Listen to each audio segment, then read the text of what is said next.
forgot to do one more thing. To grease the door.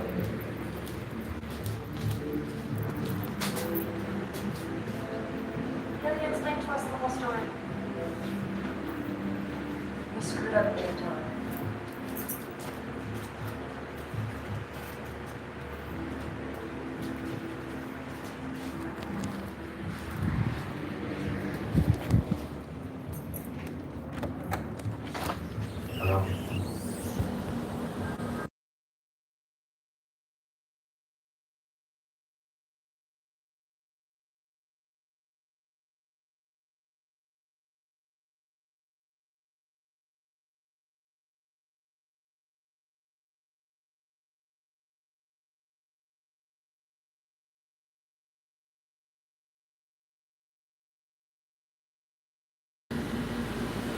Hey Regina, how are you? How are you? Oh, I have 40% worth of battery, and I've been busy all day today. So while I wind down, I was listening to some talking. I don't even know whether to call it commentary anymore. Let's listen to some talking. Hi, yo, sweetheart. Hey, Claudine. Hey, man. I was listening to some talking. So, as I'm listening to it, I'm developing some questions in my head, right? I probably should have written them down, but I didn't. The talk show over there, it's just quite disturbing, man. It's just quite disturbing. So I come back. So let me put this in my title because I'm trying to understand it. I'm like, huh? So Mr. Kelly has an attorney that goes by the name of Jennifer Bunjean. This attorney has stepped up, coming from behind Canick and Blank Becker and all of the other Wild Wild West people, right? Says that she believed that Mr. Kelly was done wrong in the judicial system. She says that she did not believe, according to what she has studied and what she knows and what she cited, that their meaning of a racketeering / RICOing is not what it says. Okay. She didn't mention anything in her motions or responded to the indictments, right? I ain't read shit up in there where Jennifer Bunjean is taking time out to pay any attention about who may have, brought anybody and set them up or whatever, other than mentioning quite a bit about the text messages, right? She brought that up.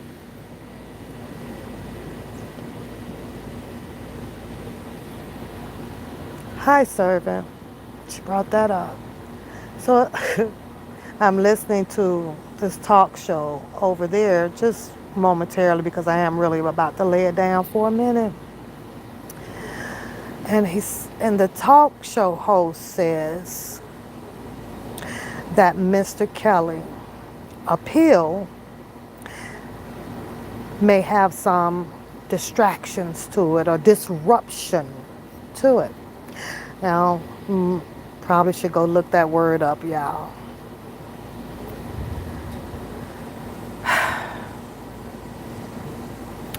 Mr. Kelly allegedly stated, cousin stated that Mr. Kelly is in the position that he was in, or is in, because he has minimum of sources out here. Hi, Reba. So as I listen to the cousin, right, and I'm saying to myself, well, how sway, how so, how so?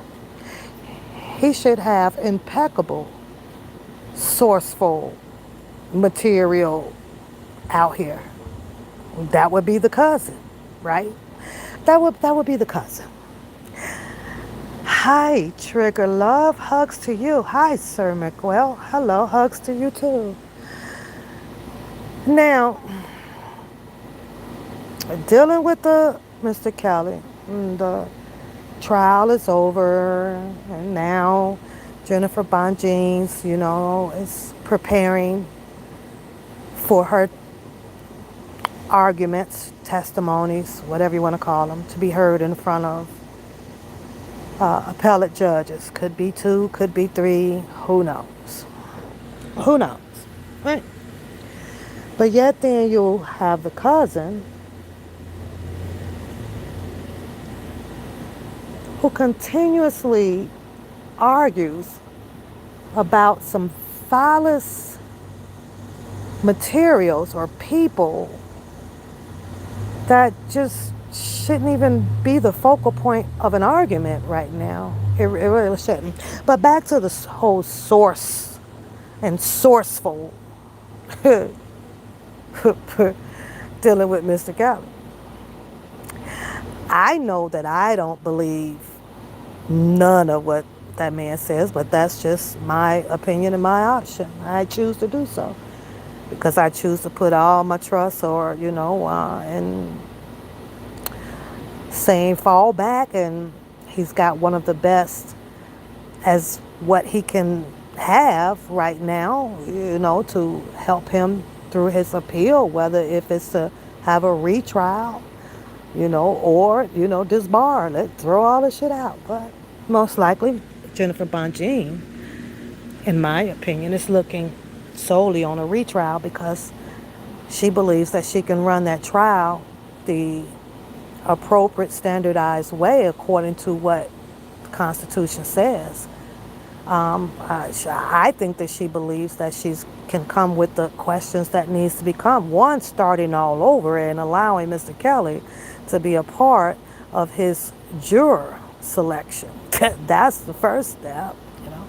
Looking at all of the violations that was up against Mr. Kelly, I believe that having a retrial, she'll be able to turn these violations around so that they can be seen and heard appropriately so that he can have a fair trial.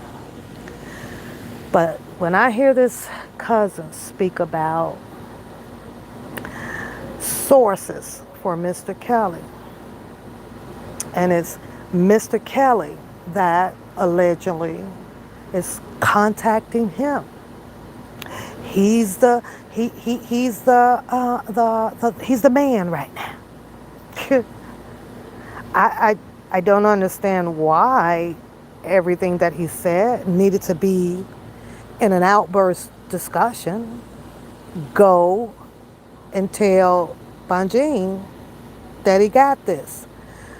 I would like to see cousin run the appeal. I actually would like to see the cousin run the goddamn appeal. I really do. So pointing a finger at someone else saying that they are disrupting or distraction possible to Mr. Kelly's case. I don't understand why he doesn't feel that he fits that category, because his mouth runs just like water as well. His perpetuations, his discoveries is all about blaming somebody else for doing something of Mr. Kelly. And unless you can run that trial and get Mr. Kelly out of what these people are saying and how they are saying it, then at some point it's like, go sit your ass down. That's just my opinion. That's just my opinion. Hello to everybody in the chat. Happy Sunday. And I hope everybody's having a wonderful and beautiful day. Y'all seen my food yesterday, man. I put every bone that I had in my body in that food. And you talking about can't get up from the table until you finish that whole plate. That's the type of flavor that that food had, y'all. Them T-bones, oh my God, I think that Outback gonna have to come on with it, because when I tell y'all my T-bone steaks was some fizzy, they was fizzy, man. I was like, oh, so most of it I'm just relaxing. Then I turned around and had me a cut water Mai Tai, y'all. Oh my God. But anyways, so you listen to all of this. So right now, he's focused his argument, of course, on the whole Scooby-Doo over on the other side of the tracks, arguing about the preferred arrangements, right? I've read some of Scooby-Doo's paperwork, and in the preferred arrangements, it clearly says that he has to do this. He was given stipulations. You need to do this, you need to do that. And those stipulations were based on solely him. If you mess this up, we're going to do X, Y, and Z. It says absolutely nothing about, well, I'm going to give up this person so that, I can stay out. It doesn't say that. It really doesn't. So I don't know what he's reading. I don't know where he's getting it from. But the arrangements were between the prosecutor and Scooby-Doo to keep himself out. It wasn't about what I read. It had nothing to do with, I'm finna tell on this person, this person, this person, this person, this person, this person. However, let's just hypothetically say, if he tell on this person, this person, this person, this person, this person, and this person, how do the cousin think that that's still going to prosecute Mr. Kelly any further is beyond me. It's beyond me. Right now, you can say the son did it to Mr. Kelly.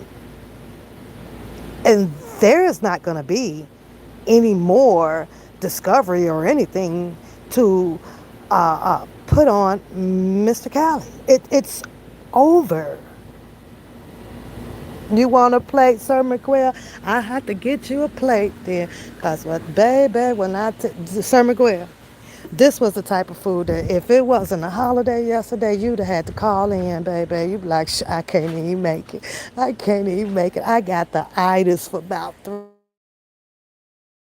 though.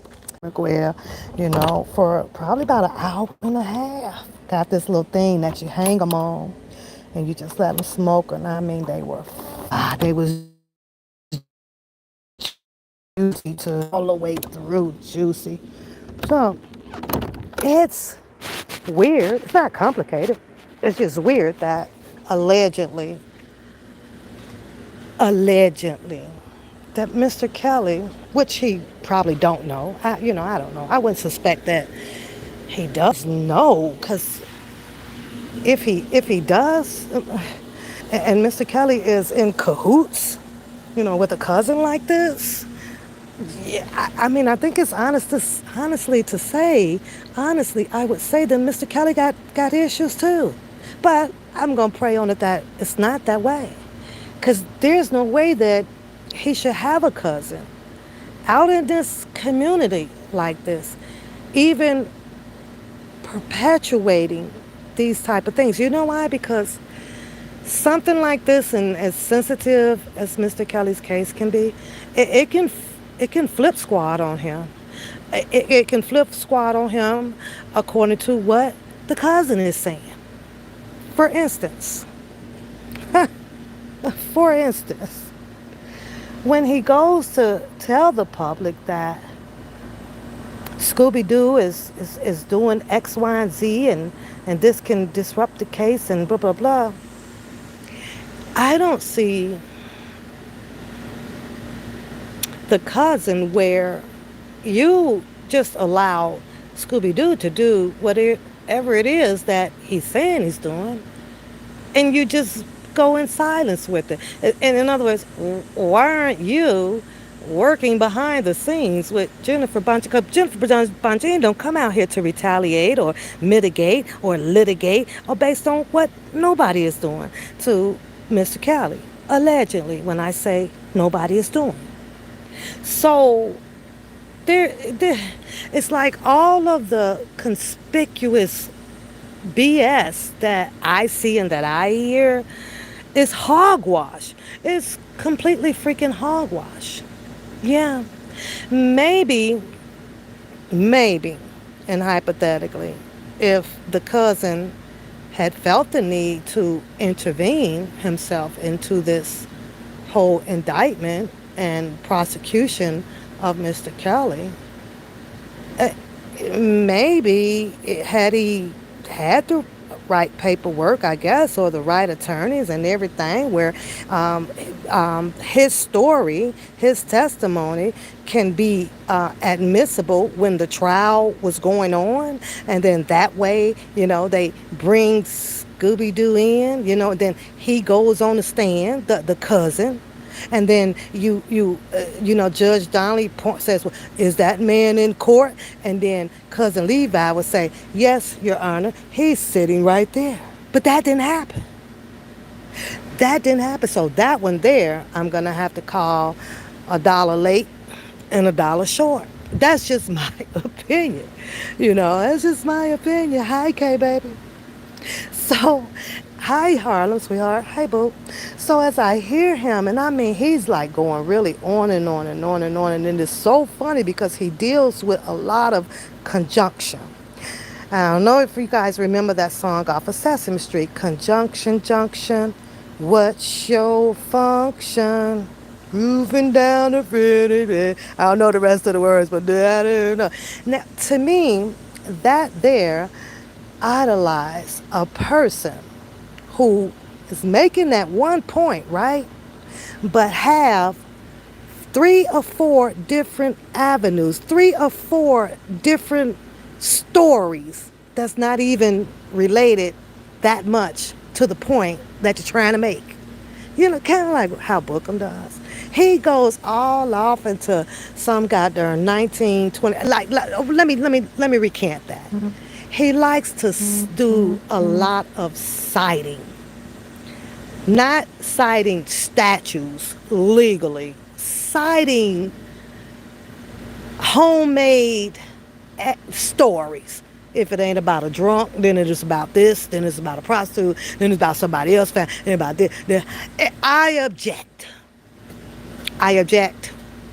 Irrelevant. That's just me.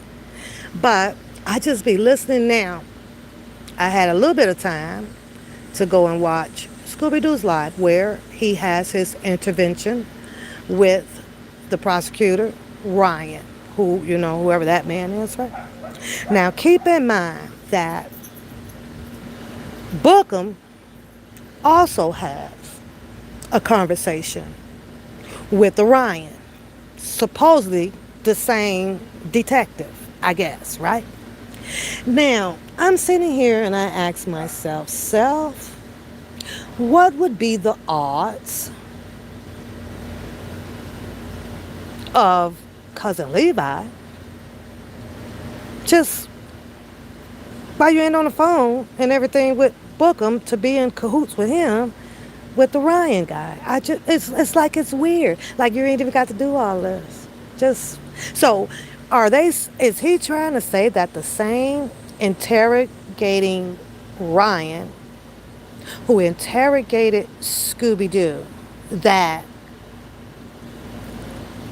that's the same guy that Levi is planning on using to add more information right now? Is the only thing that the cousin can do, and pretty much Bookham as well, is just keep writing up a bunch of stuff to, try to have Scooby-Doo picked back up and brought back in on, more malicious intent. Because that's what it seems like to me. That's just my opinion. It's like, okay, you guys are being very malicious right now. Like, I get it, like when we're really upset. But I said, well, keep in mind, Pap, keep in mind that since that is the cousin, I don't understand why Mr. Kelly is not having these same mental feelings that he's having, because Mr. Kelly as well can, call Bungie and say, hey, I need to put a cease and desist on Scooby-Doo, or, he needs to be, everything that you see the cousin doing, Mr. Kelly can do it as well through more legal people. Not just the cousin. I'm just saying. So it just made me wonder, like, two options.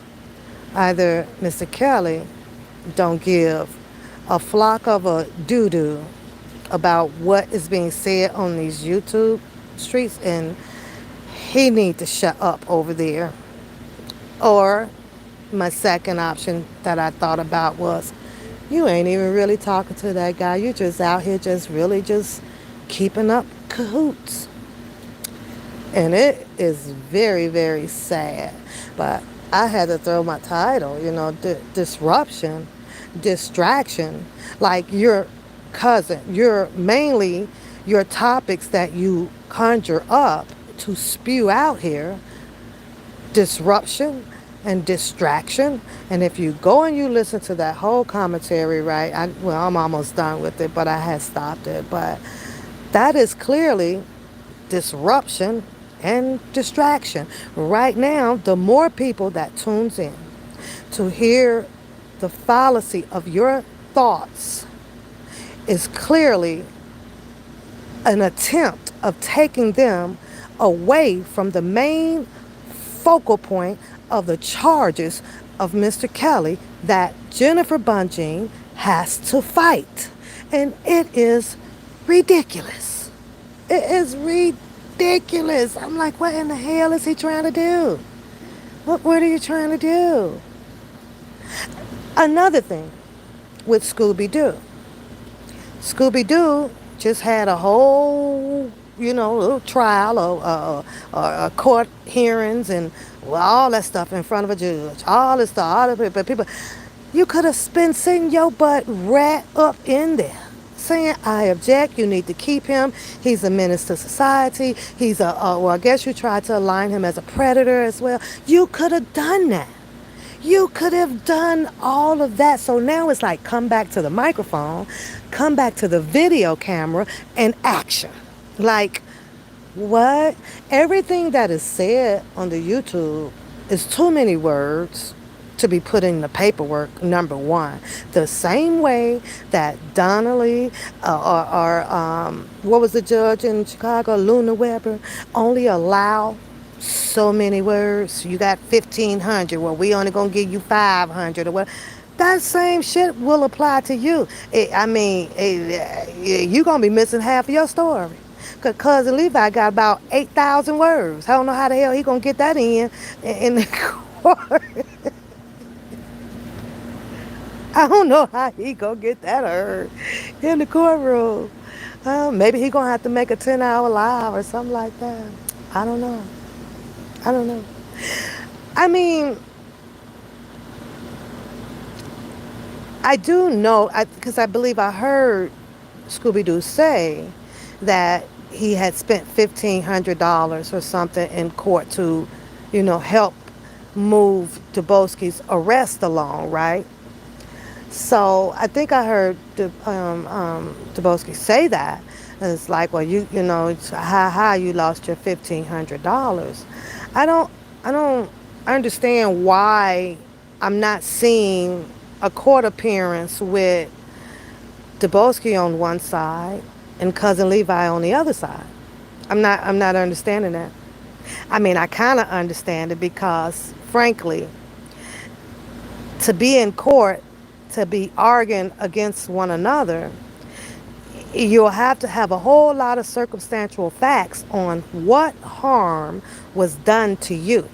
You won't be able to use what he did to Samantha and Jane and Dick and Tom and Harry. It'll be examples. He'll allow some of them, but you won't be able to. What did he do to you? What did you do exactly to him? Hi, Leslie. Hi. And it's just psychedelically like just crazy, and it's crazy. It's really, really crazy. Here's another thing that just gets me, because Mr. Kelly's family is just as probably as big as all of ours. And to have a lot of people out here possibly under the impression like that this is the only cousin is just ridiculously redundant to me. I get it. They don't want to come out. They may not want to say something. But to me, well, that would be a cue. Well, cousins stick with cousins. If those cousins ain't coming out, then what the hell is this one out for? So obviously, this must be a whole bunch of other cousins that ain't talking to this cousin, or he didn't get the memo, or he didn't give a damn about the memo. That's just my opinion as well. And it's just redundantly crazy. I mean, because I'm going to check with all of the cousins and the family members or whatever and see how we can get together, or are we going to get together, or will we be spokespeople together, and what we going to do? We just got one? It's just one? Out of the generations of the Kelly squad, it's just one? The hell up out of here. Ooh, let me get me some water. How much battery do I have? Because when it cut off, it cuts off. I don't know. You know, then took pretty much, come on, Ted, all of the people who was really serious about, speaking and walking or protesting, whatever you want to call it, for Mr. Kelly. Like, it took all that spirit away, like clearly, like away. I let me tell y'all the choice that I made, for me. As much as I loved advocating for Mr. Kelly, and I know it can be a selfish reason, right? But sometimes being selfish helps you out in the long run. Trust me. I know selfishness is used as somewhat as a negative thing, and because you're this way and this way. But sometimes you have to be. But once I started hearing, or when I did hear, the cousins say there won't be no more protesters. When I heard Sharon Winbush says, a whole bunch of stuff like that, and these were the people that were saying that they were very, very somewhat close to him. They know him. Nobody else pretty much does or did at the time of the Walk for Kills or any of the protesters for Mr. Kelly. That's when I started hearing those, and I knew, okay, you're dealing with some rare form of oppositions, right? I don't mean oppositions in a bad way right now, not at this point. I mean people who wanted to have Mr. Kelly strictly to themselves. So therefore, they'll have their own way of doing how they want things to be, and there is no need for others to be involved. So at that time, when I was hearing that, that's when I was pretty much making up my mind, like, just done. This is something. And then when hear that, oh, Jennifer Bonjean is going to be sticking around, and she's coming from up under, Bill Cosby and Wyatt over there, and some other big high profile people out here that needed defense, right? I aspirated. And I was like, you know what? There it is right there. See, the way that I took it, when Bonjean put on the heavy duty shoes, those were shoes that the people that were walking downtown or walking in New York, that was the shoes, the muddy shoes that we couldn't handle. So you fall back and you allow someone who could handle a situation that was big as hell, that is big, to handle it. You step out the damn way. to step out, and it's so easily to do. But as I listen to him, I seriously, I just shakes my head. Like, I, some of the stories that he talks about, I just laugh at him, whatever, because everybody got a story about the grandma and the great granddaddy and the sister, uncle, and auntie down the damn street. You know, barbecue stories or barbershop stories. You hear this amongst everybody. It's kind of like how we associate and how we relate when we're talking. It's fine and dandy, but I'm just listening to him like distraction. No, this is a distraction. And then I wait for him to do his period, and in order for him to continue on, it's, oh, well, let me see what so-and-so is going to have to say to this, and if so-and-so is saying something to this, kind of like how I hear Skylife. I did not hear Skylife object to anything that he said. That is suspicious mental behavior to me. There is no way that someone and everything that they speak on is going to be correct. She agreed to everything. She was like, yep, sure did. Yeah. And I get it because of that, as people say, the emotional, mental energy that we have out here, right? Because she's not feeling Scooby-Doo. I don't give a damn if I ain't feeling Scooby-Doo. There is no way that a human being, male or female, will be allowed to strip my mind from utilizing common sense through it to agree or disagree with you. I'm sensing Skylife, one, she doesn't like Scooby-Doo. We've seen them argue, right? Fine. So she's mad at him. So whatever you say or how you say it, the cousin, there's an agreeable communication going on. I'm like, okay. Two, there was something said that they say that, everybody is intellectual, honest, loyalty. There was something that I can't remember. I have to go back. I should have written it down. But I'm listening to what the cousin is saying, and she agreed to it. And there was nothing that should not have been agreed with. But that's my opinion. I'm like, what in the hell? Red Bunny, I have walked away. Because there is no way to tell at this point who is Mr. Kelly speaking with and who he don't speak with.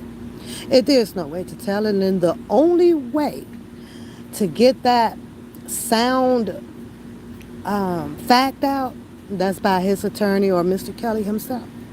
Mr. Kelly had ample time when he was on several talk shows, knowing that he has a lot of supporters out here. He was aware of the protesters. He was aware of all of these people coming out, doing whatever to support him, right?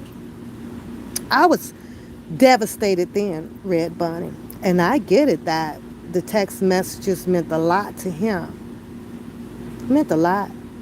But the Racketeering Act should have meant a lot as well. As well as the people that went out to support him. So there was time, and I'm talking about clock time. I'm talking about the watch. I'm talking about the dialogue watch. I'm talking about that one, right? The 1 o'clock, the 2 o'clock, the 3 o'clock. It would have only took like 5 minutes. Now, he did say something about, with the Sharon. That was the only name that I think. No, then he did come back and he said something about the cousin this and one of the other ones too, I think, However,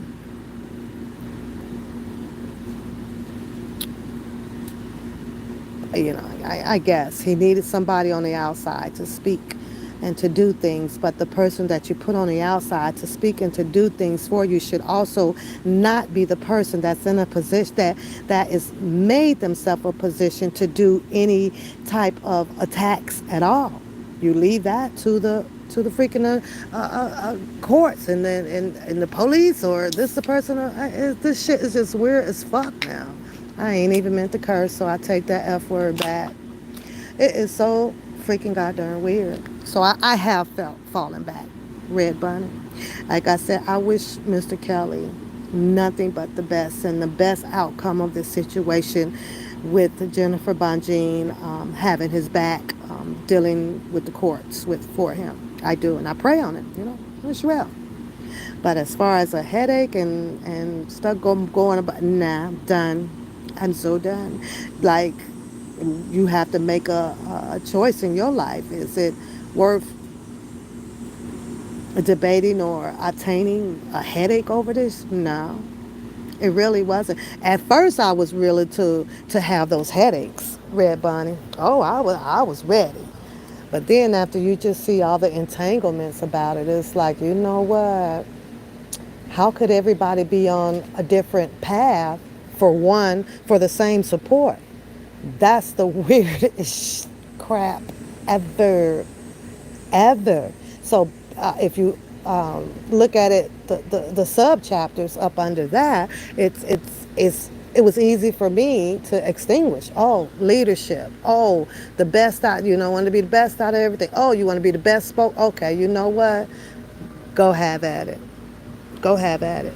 But at the end of the day, in my opinion, all that stuff that the cousin be saying and how he's doing and how he's trying to fight or whatever he does for Mr. Kelly, it's been such a freaking entanglement. It's been an entanglement with that whole freaking agree to disagree, leaving from Drunken Larry's freaking channel. If he had everything and he knew everything, you got all the information you need, then just go drop it in R.Kelly's attorney's lap so she can win his freaking appeal. Go do that. It's so easy and simple, and it would be non-stressful. It's just go drop off all your stuff. Tell her to go look over here, look at that. This is why, and this is that. You got this. Here's that. It's over. That's that. Then go back to work, finish having, life with family and things like that. But it just doesn't. I know that's in the real world. That's out in the real world where things work that way, I guess. I don't know. You say you listen because people ain't gonna get it no matter what. So you right? What is the point? What is the freaking point? It's crazy. All that time, I do have to say that I do disagree with that deferred arrangement agreement placed on Dubowski, as if he's out here, because I read it, as a goddamn informant. I have to disagree with it. There's nobody to inform on except for people that was in the camp that did not get arrested. That's the only freaking thing. That's it. What? And then you see a swoosh of governments coming and picking up everybody in the camp. Then you can decree Dubowski as an informant. Go ahead, knock stuff out. But until you don't see none of these other people who've been proclaiming that they've been there, I was there, y'all don't know him, I was there. One of them, we know for sure. So the same way that Don Russell came in for those 2 years or 3 years or whatever, I am sold. And I don't, it's just, when that gut and that heart speaks together, now when they speak separately, you got to tread lightly on your thought. Mine spoke together. And I believe yes, he did what he did at the end because he got caught. Okay, making that damn phone call and over there at that Hessen's house or whatever that was, calling in saying that it was a gun or a bomb in the damn building. Okay, wasn't too damn bad because they didn't get his ass all them goddamn years, so it was just a phone call. But however, right? However, do I believe that he was pulling tooth out of a comb? Was he combing through the brushes out here? The brush, was he combing through it? I believe so. It was so freaked out here. I'm listening to a commentary, the Hollywood was like, well, send me that paperwork. He said, hell to the now. I don't know you. What you finna do with it, What you finna do with it? He was combing through the brush. Yeah, he was. That's, my opinion. And he was combing it so hard and so fast. The only thing that Don Russell should have not done was that first interview when he started talking about it. Because the minute he started talking about how he came back, why he came back, what he got, what he stumbled across, how he made Mr. Kelly allegedly, because I'm not there, aware of what was going on, where your money was at, they was doing, and this was doing that, man, all hell broke loose out here. Broke loose. Oh, shit. They stayed on his ass. Drunken Larry stayed on his ass. Bookham stayed on his ass. I don't know if I heard Cousin Levi speak too much about him. I'm not sure. Can't recall that, but they stayed on his ass. And sometimes when you stay on somebody's ass, it's like that. You're hoping that what they stumble across do not come to light and do a reverse on you. You don't want to. You don't want someone to find what you done did or what you done said, and if there's sound evidence to it to bring it, you don't want it. So you will attack and go after that person and do everything you can. Everything. Far as I'm concerned, in my opinion, hell, shit. When you think about savages, because that's what a phone call was made to, they didn't give a damn. They didn't give a damn whether if they wanted Mr. Kelly, they didn't give a damn whether Mr. Kelly was in or out. You seen how Timothy came back and was recanting some of his stuff. Feeling a little bad conscientiously. Feeling a little bad conscientiously, yeah. Huh. Makes you wonder. Then you look at the charges for Don Russell. The charges weigh nothing against him being against Mr. Kelly. They just entered, or that judge, a judgment on both of them together. In other words, it's like they tag together. But you'll have I get it, any, many, money, mo over there. He don't know him. He didn't do that. He didn't do that.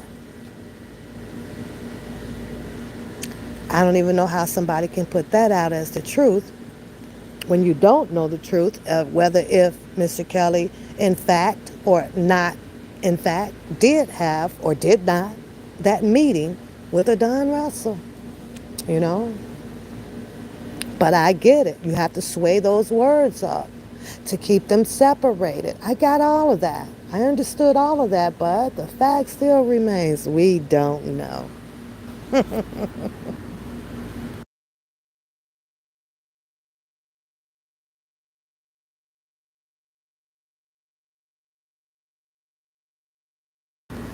Now, if Don Russell got to pay money out and Mr. Kelly still has to pay money out. All of that intervening, that they hadn't done, they still got to pay money out. Both of them. It didn't stop anything.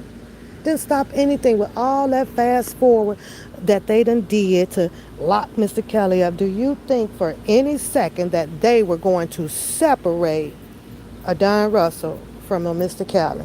Nah. I don't know. I kept saying, well, book him since you said that Don Russell didn't know him. That you should have been on the stand. He should have been on the stand testifying that Mr. Kelly don't know a Don Russell. And boy, you best to believe that they were going to probably prove a little bit more than what Bookham was doing. That he did. That he did. All the jealousy of this fucking game. Me personally, here's what I think. I think that they should have had his goddamn back.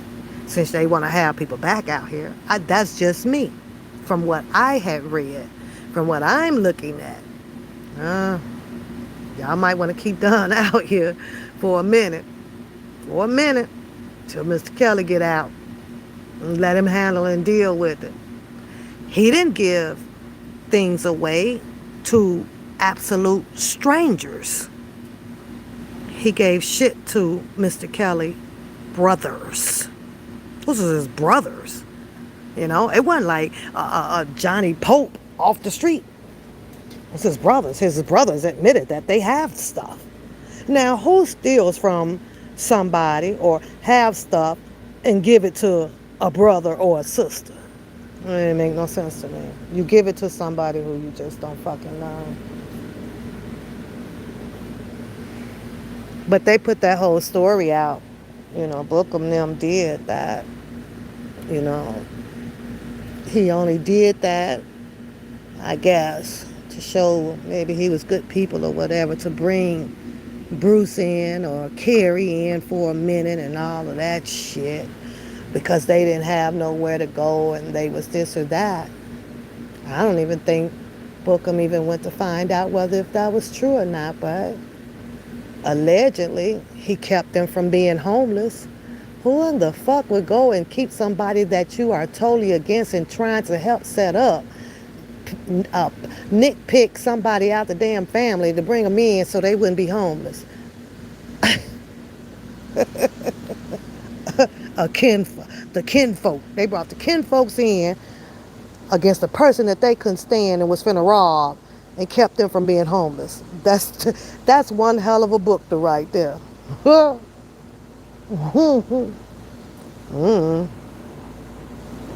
was funny. That was funny. So, as I write my columns out, the pros and the cons, because there may have been one or two things that the cousin Uncle Levi says and the Bookham drama, drag says that, it may have a point or two to it. Well, it's not 100% that you can take everything from them. I'm listening to them. I'm like, okay, that's when they are, probably heated up. In case you ain't noticed, the more heated up they get coming out that kitchen, the more turn up they get and the more they talk. When they're calm and just having humble conversations or whatever, that's when the truth is there, some of it. But when they turned up, it just listen to this shit, listen to this shit, listen to this, listen to this, listen to this, listen to this.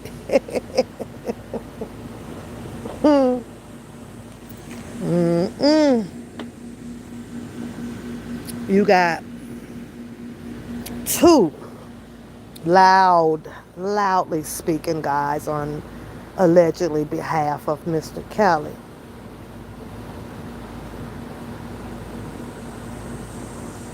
That was not on the stand, was not asked to come to the stand in his defense or nothing. Instead of taking a sledgehammer down, beating down on everybody, I think the sledgehammer needs to go. I'd be mad at myself if I wasn't on that stand to save my guy.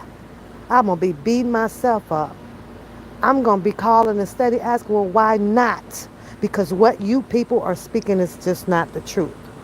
Why was I? Now, I'm still waiting to hear that from Cousin Levi. Why was he not called in amongst the other guys that were on the defense for Mr. Kelly with that group?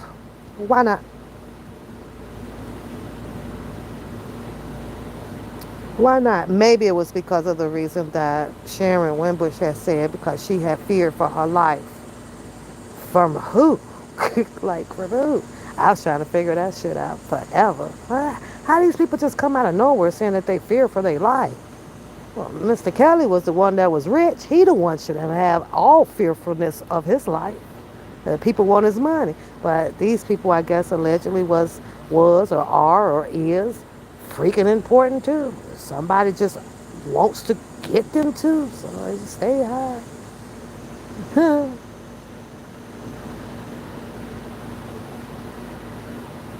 I look at them as the main people now, since they have all of the thus words and action up underneath Mr. Kelly. Them three should have been the head leader of joining everybody, every single body. Should be the head freaking leader of some massive ass protest for Mr. Kelly. They wasn't. Too busy doing a debate of seeing who is speaking something right and who's speaking something wrong.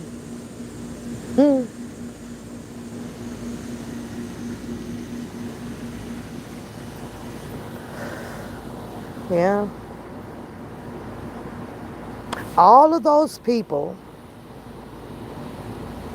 that you see Kaleidoscope putting up, all, and they got darn a collage, right? You see hundreds of them, right? Hundreds of them. I still keep asking myself, why aren't these two, the cousin and the daddy's son, why they not arguing or ascertaining their energy to all those people? Kaleidoscope done gave them all those people. She said, well, that was said, that was said, that was that. They ain't arguing them people. You know why? Because those people were not out on YouTube directing any negative energy towards them. So they getting away. All them people in that collage, Cousin Levi and Booker, all them people getting scot-free away. Y'all ain't at not now none of those people that y'all girl Kaleidoscope put up as being part of the setup against Mr. Kelly.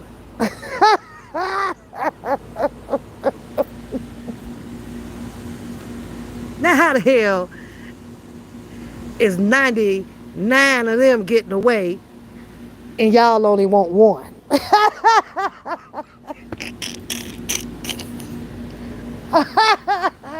And you think that you gonna free Mr. Kelly by going at one?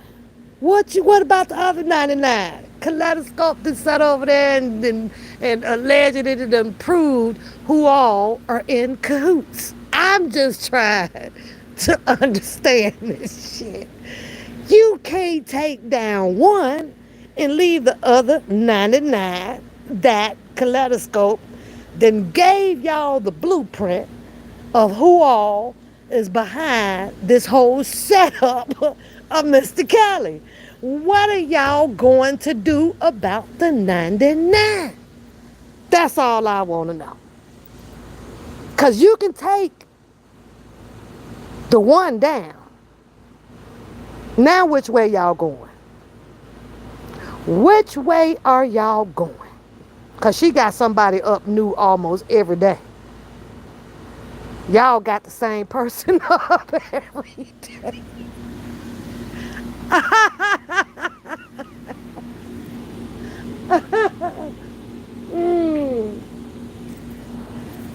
Now, if you're planning on figuring out this whole racketeering that they done put on Mr. Kelly, you might want to go on over there and start y'all panel with kaleidoscope because the shit y'all doing ain't gonna make no freaking move on nothing. Nothing. Y'all think that the defense Bungie is waiting on y'all to bring one up to the table to help her with Mr. Kelly. Y'all got to be out y'all rabbit ass man. Bring her this whole racketeering team that was up against Mr. Kelly, according to the words, it's out here on the street, the setup. One person set him up. Scooby-Doo. That what y'all saying? Y'all saying just Scooby-Doo by himself did that shit, huh? According to the pre-arrangement, the deferred arrangement, what he finna do? If Scooby-Doo is on this pre-deferred arrangement on how the cousin is explaining it,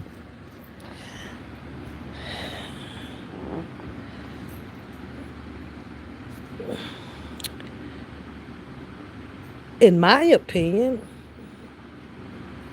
maybe you should be happy.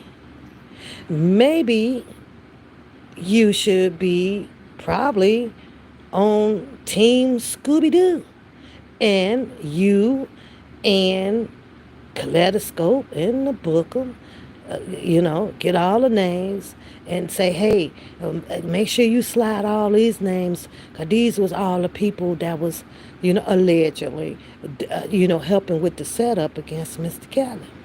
Maybe you could have a stronger case and proving, some shit.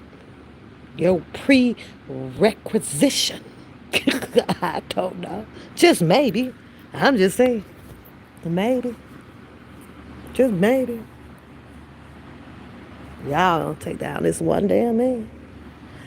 And the only reason that I can come up with, humbly, opinion, is because what was said or done, that's allegedly, even though I read the paperwork, I'm going to say allegedly, right?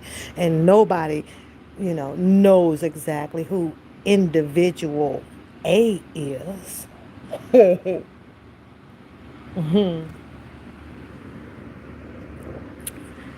It is clearly visualized. You can see this. We see this. But this is some personal, messed up ass, vendetta shit that y'all are doing. And it's crazy. It's crazy. When? Like 2-3 years in? When is there going to be a case that actually says with a docket number on there, Cousin versus Scooby-Doo? Or when is there going to be an actual docket that says Bookham versus Scooby-Doo? When is that going to happen? Taking Kelly out the picture. When is that going to happen? Because you're going to need that to actually really lock that boy up. You're gonna really need that. Yeah. You're gonna really need to make that happen.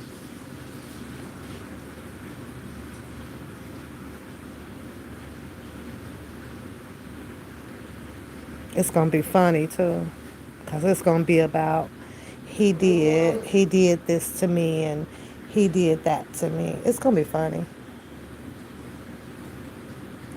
It's gonna play out kind of like Sylvia and Bookham thing, because that's exactly kind of what happened out here. Yeah. In most of that paperwork that I had read, it didn't say nothing about where Scooby Doo name was in it. I just talked about, the earlier on about the rallies, stuff like that. But in the paperwork, it has a bunch of female names in it. Yeah. It also has in there the coerced and enticed, has those two main words in there. And in the very beginning paperwork, in the indictment, it clearly said, coming from Judge Donnelly, that I pointed it out way earlier when I started reading this, right? That word that was already in there, it said indefinitely. She had been made her mind up, coming behind Lunan Weber, that she was going to keep R.kelly no matter what. And I don't think that she kept R.kelly, coming from the paperwork and stuff, based on what Scooby Doo outbursts were. No, I don't. I think that she kept R.kelly somewhat, yeah, based on what the law was saying, right? That black and white book. But mainly on some of those people that you two are ignoring over there on your girl kaleidoscope collage. See, that person talked to that person, and that person talked to that person, and that person talked to that person, those elite people, right? And she got the word. And the ball was in their side of the court because they knew that there is not much that the public can do. Especially the public that we kind of in, right? Because had Cousin Levi, you'd have been able to help Mr. Kelly financially, none of this other stuff would be out here like that. That's being said, how it's been said. You wouldn't have even wasted your time on having freaking intellectual debates. Nah, you'd have put that money up. You'd have went and found him the best attorney that his cousin can get. And all of this stuff right here could have been skip traced. You wouldn't have had time for this. You wouldn't have had time for this. So you are just as balanced, a neutral, I should say, as all of the other people out here. Just got the little minimized enough amount in the account to take care of home front. I understand that shit. I know how that shit goes. It is what it is. But had you been that cousin to be that cousin, to sprout out the millions of dollars, you wouldn't have been out here doing talk time. You wouldn't have had time. You'd been sitting in the back in the cut laughing your ass off because you been one sitting there with the millions to help your cuz. And that same damn statement applies to Bookham as well. He ain't have a pot to piss in either. So when you don't have that pot to piss in either, the best thing next up is to just get on the fucking microphone and the camera and just talk your shit. and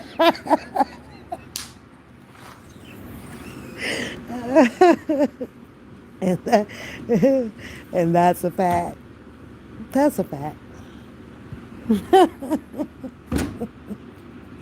They say, I'm going to get them out with words. All I got to do is say this. All I have to do is just start up some fights. Yeah. All I have to do is just point fingers and blame this and blame that. It's kind of like what I got out of it. And that wasn't much. They're funny. It's all funny. And then once they click off the camera, get done talking, done debating, arguing, and they come to their resolution about who was right and who was wrong. Mr. Kelly is still sitting in jail. Go figure that out.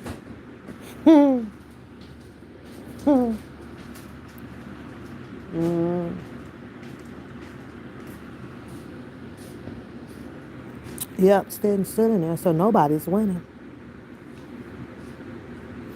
Nobody's winning.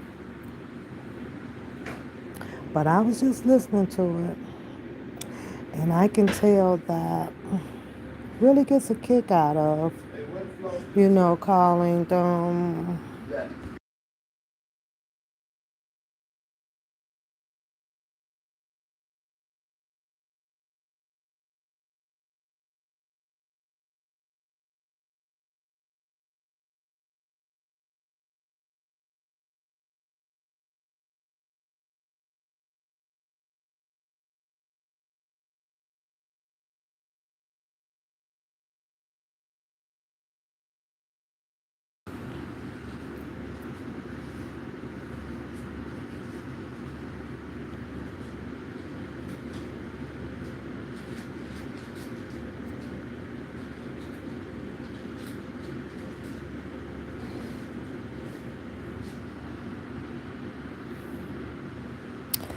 Oh, it got pretty warm today. Did it get warm where you guys are?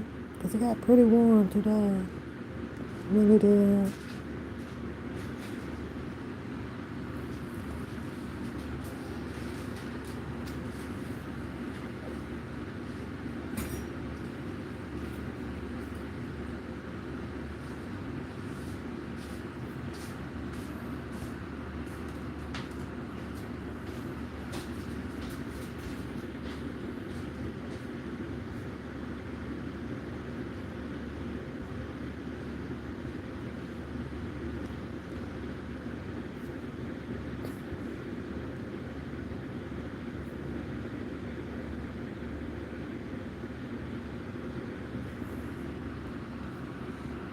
Right now, I'm just looking at y'all. Y'all sitting in here so quiet. I just pretty much said, what my thought was for today. And again, like just, I wish Mr. Kelly well. And that's pretty much all that I have to say. Just wanted to come on and see how you guys were doing. And so far, I just been sitting here, you know, kind of looking at Bookham and Scooby-Doo, kind of go back and forth, the things that they're saying. Oh, look at that. Look at that. What y'all doing today? What are y'all doing today? Because everybody's so quiet and the chat is just sitting still. So, how do y'all feel about the situation? What do y'all think should happen, behind listening to this stuff? What do y'all? What is y'all frame of mind about this? What do y'all think? Do you enjoy? Do you enjoy just sitting and listening to them, and then you say things like in your head, or do you? Well, most of y'all won't go on the panel. It's pretty much the same people that has the nearsayers, the same thing. But listen to it, you have to start your questionnaires. Like, huh? Who? What? Why? I'll be like, what? When? How? And then, of course, a lot of people who was not around or has not been to other chats where you are the subject of what's going on in a particular chat.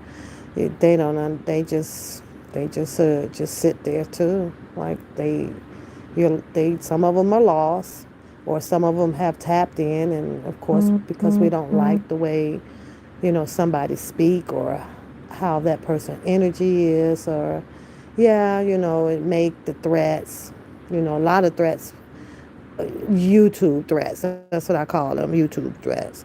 Has been said from all angles, from all angles.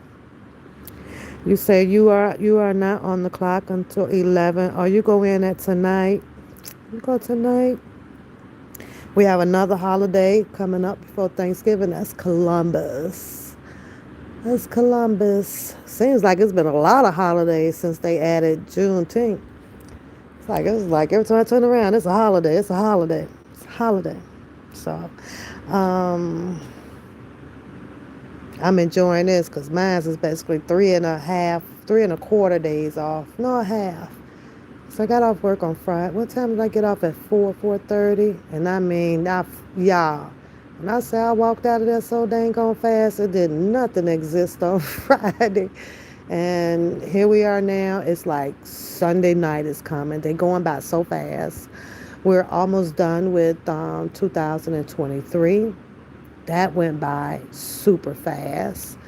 So I hate to say that it's scary. I just think like, oh well. I don't know what the end of the world is supposed to look like, be like, or any of that. However, I know the Bible gives us notations about it, stories about it, and we're supposed to be living here on earth as they, kind of like did in the Bible. It's kind of chronically. So I was like, I don't worry about it. I don't want to be scared. I don't want to think about it. I'm just okay. Whatever rapture or it's gonna come, then it's gonna come. What's can we do about it? Just like the way that hurricane. I don't even know why people still. I get it about Florida. I definitely get it. Beautiful state, nice sun, palm trees. Got all the beaches and you can cruise out over there, all that stuff. But baby, you keep hearing about all them freaking hurricanes, this and her. Oh, hell no. I got to get up out of here. Oh, you said you already there? Oh, okay. All right. You know the rule for Sundays. Work smarter, not harder.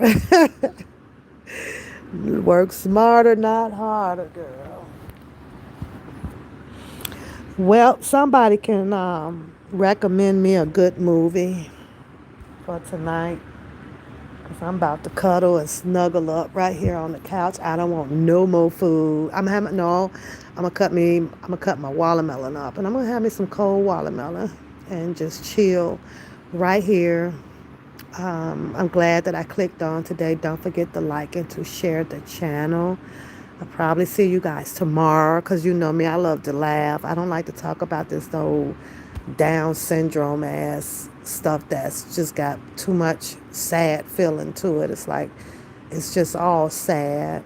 It doesn't really take all of this if you have what you got, to want to lock someone up or you want to go and wrestle in the mud with somebody. It's like, just go do it and get it over with. Jesus. Just go do it and get it over with. All you hear is wah, wah, wah, wah, wah, wah, wah, wah, wah. That's what you hear. And it's crazy. Who would have who would have ever known that something like this, I don't know where my remote at, y'all, would have gotten to this level, oh, I found it, of hatred like this, you know what I'm saying? And I try to understand. I'm not going to say that I do understand. Then the fact that, Bookham came along and he put Keandre up. Man, that stuff didn't faze me at all. I don't know if I'm finna do fight and argue with you about some shit like this. No, I'm not. And Keandre still comes right here and climb in his bed with his grandma. I ain't a bit more worried about that stuff that boy said. So there's a lot of things that should have just went right on over the head and not argue with it or, especially when it comes to your kids. But that boy, he made a whole big old thing about, a baby head on a dildo or something like that. It's like, but you know where your babies are, right? You know your baby head is not really on a dildo. So I try to understand the sensitivityness of it. I really did. I'm like, how this hurt somebody this bad like this? I couldn't, I really, because I didn't want to be biased about it. So I'm guessing, well, with the way that he do his show and tell, his actions behind something like that. I'm like, wow, that really hurt him, I guess. Yeah, so yeah, but look how they sent it in on him though, Leslie. Oh, he has a gun, he has a gun. My thing is, why report something like that? I don't know, do you, because if you're, why report something like that, right? If you have a defense mechanism of pulling up, or I'm gonna blow you up, or I'm gonna shoot down, why? Is it to have your opponent defenseless?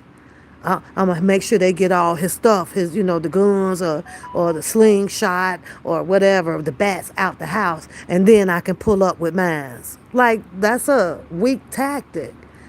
I didn't understand it. And here's something else though, Leslie. I'm glad you respond. See, because I can talk if a person would respond.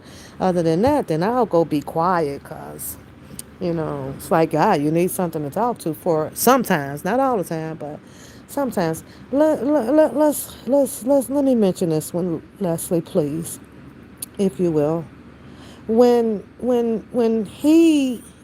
Scooby Doo had his water gun, and he goes on Google, he shows you, okay, that's up, right?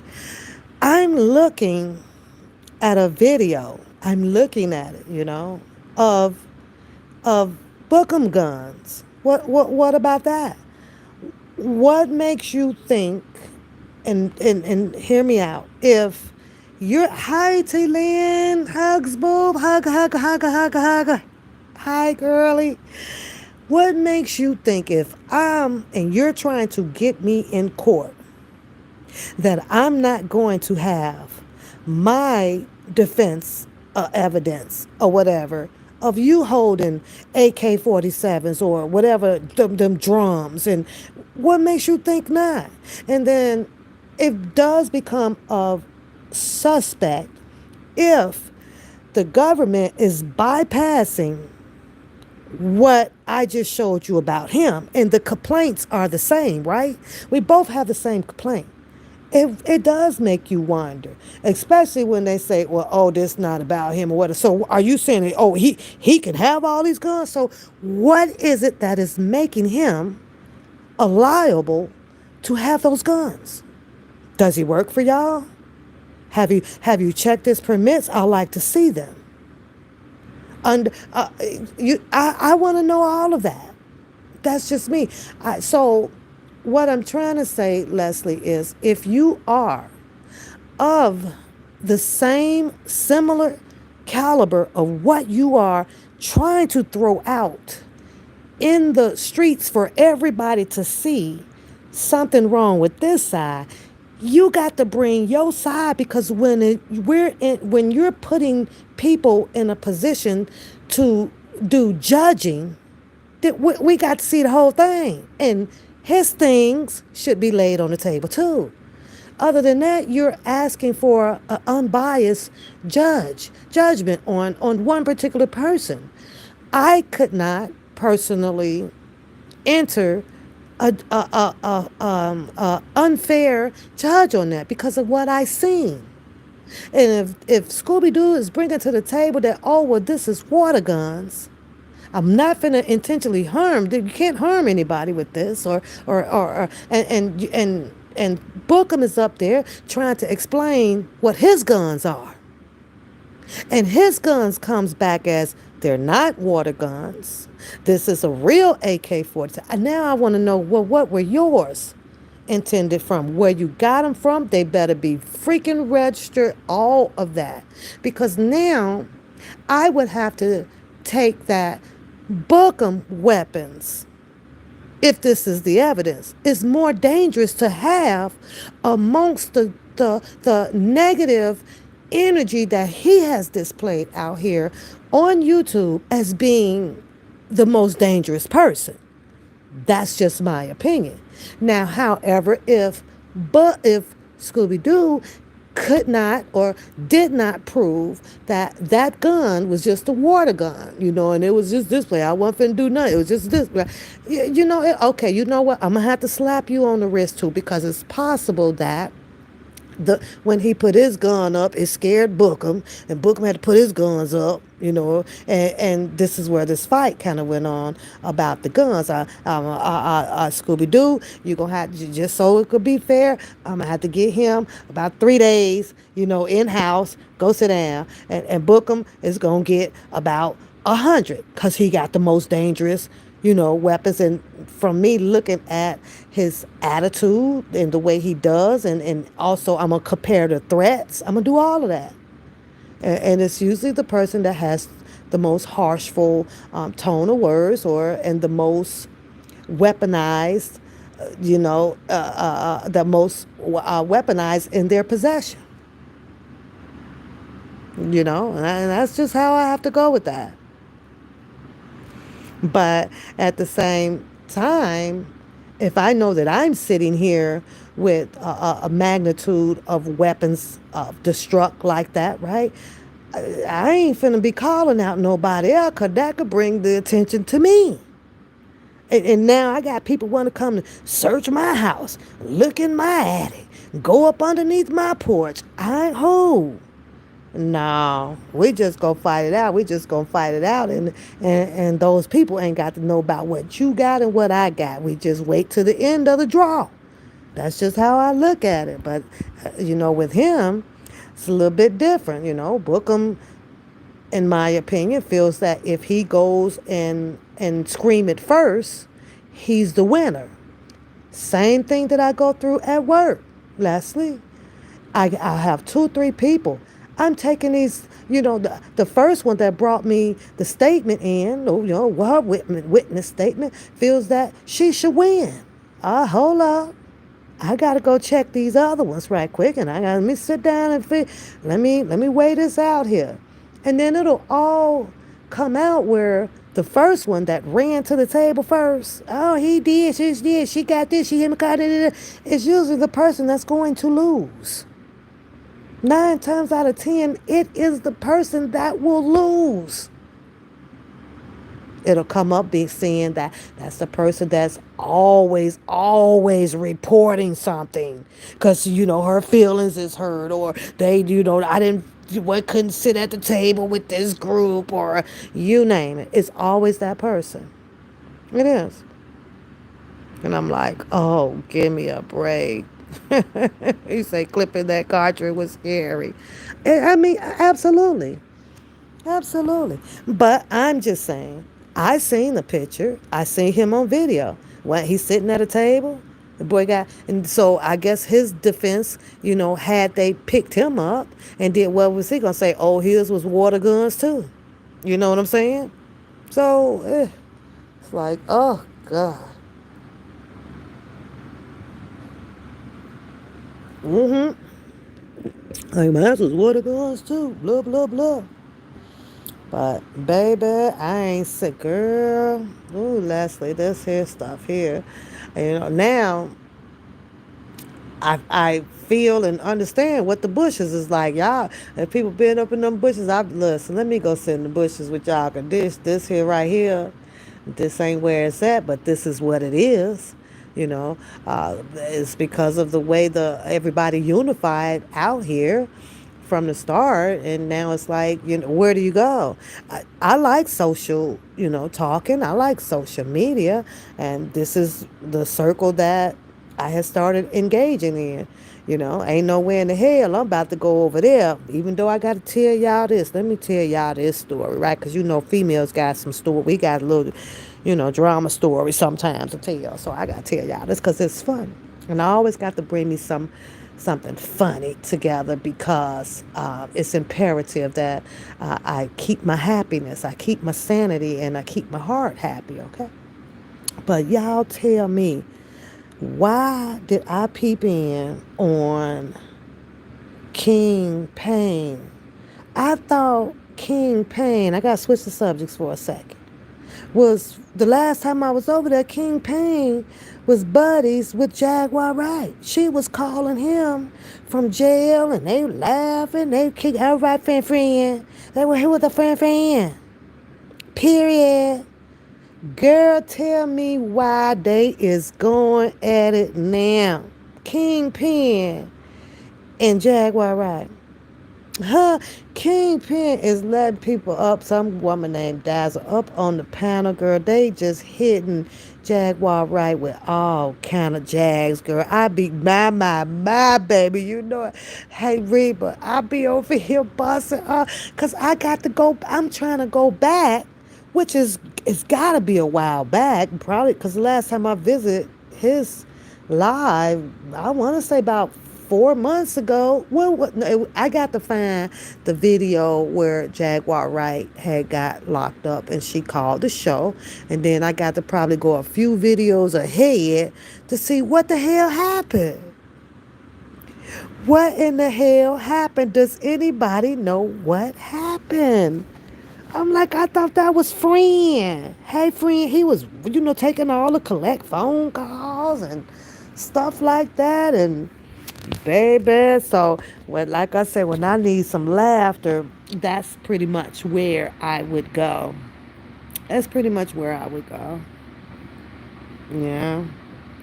And but now is they all fighting. They like all are fighting now. So I'm like, I hit my camera on and I ain't got my hair comb or nothing.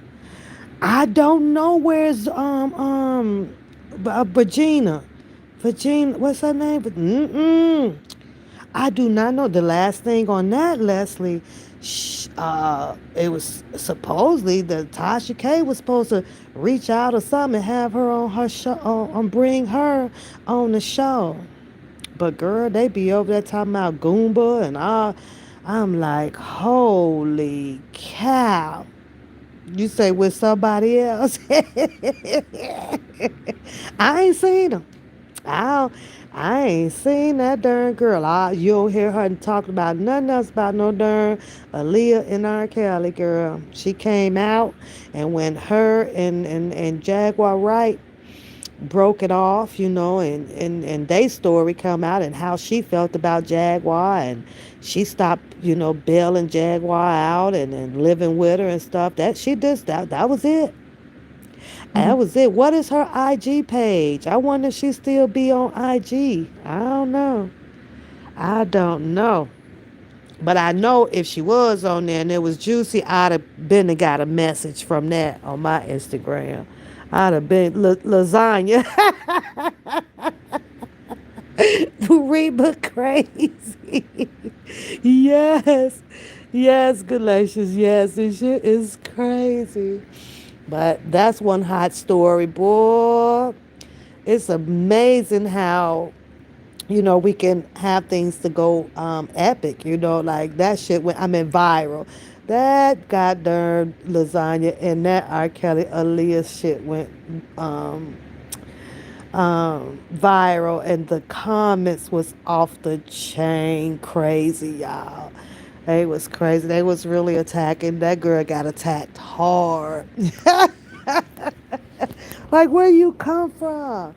Who, you what? But it didn't matter what you asked her, lasagna, she had an answer for everything. For every single thing. From the date when she was born, who dropped her off, and if she missed her mama, she knows the Aaliyah family, she talked to them, she had something for every question, boy. And they were dropping them so fast, I'm like, she was dropping answers. I was like, Lord have mercy. Oh, goodness. That was crazy. Yeah, that was crazy. So,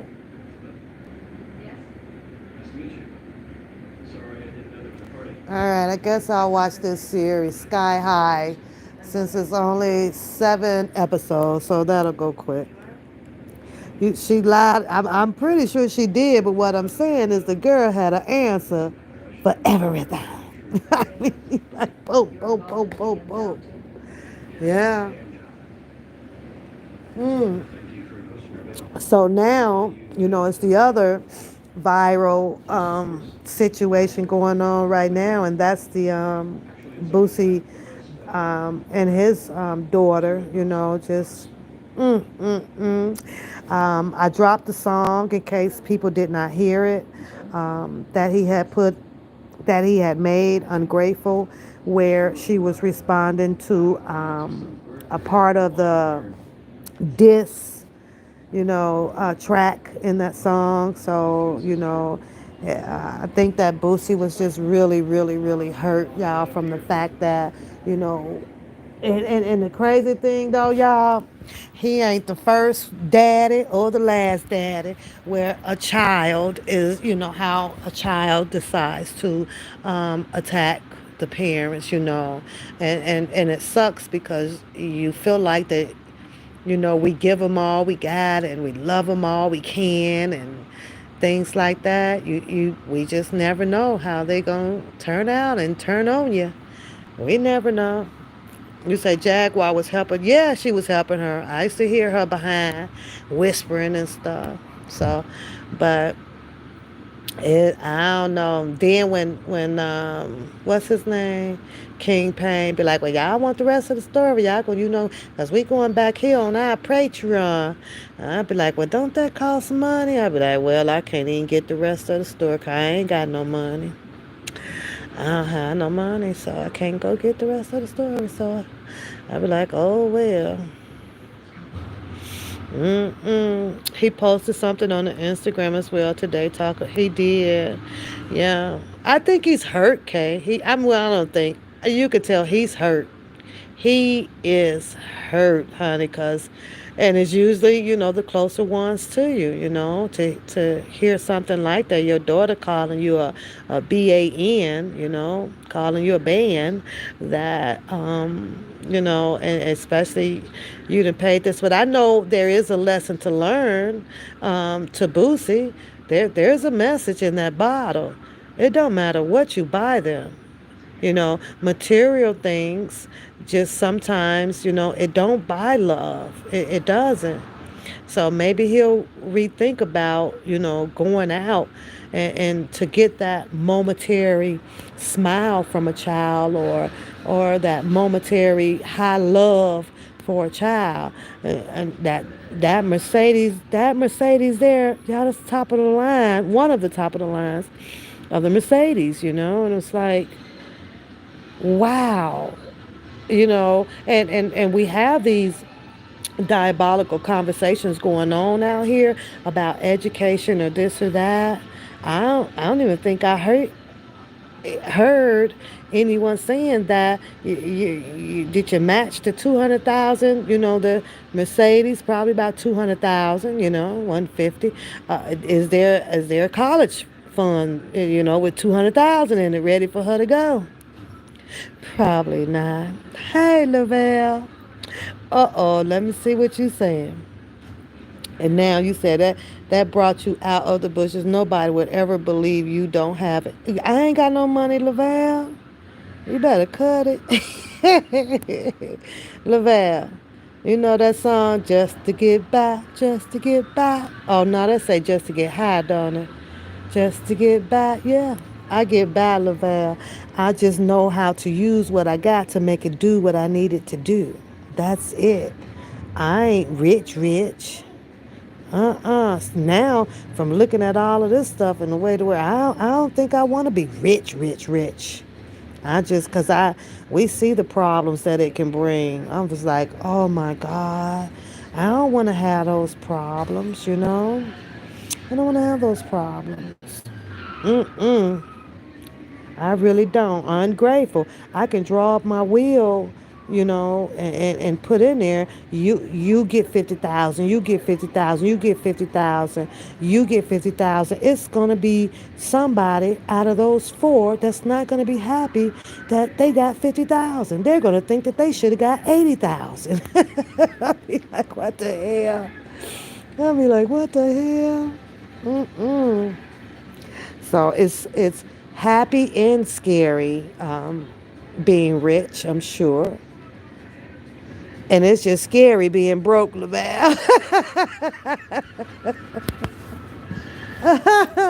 It's real scary being broke. Scary just don't have but one freaking motion, and that's just no bitter and anger. So it's two. Yeah, I don't want it.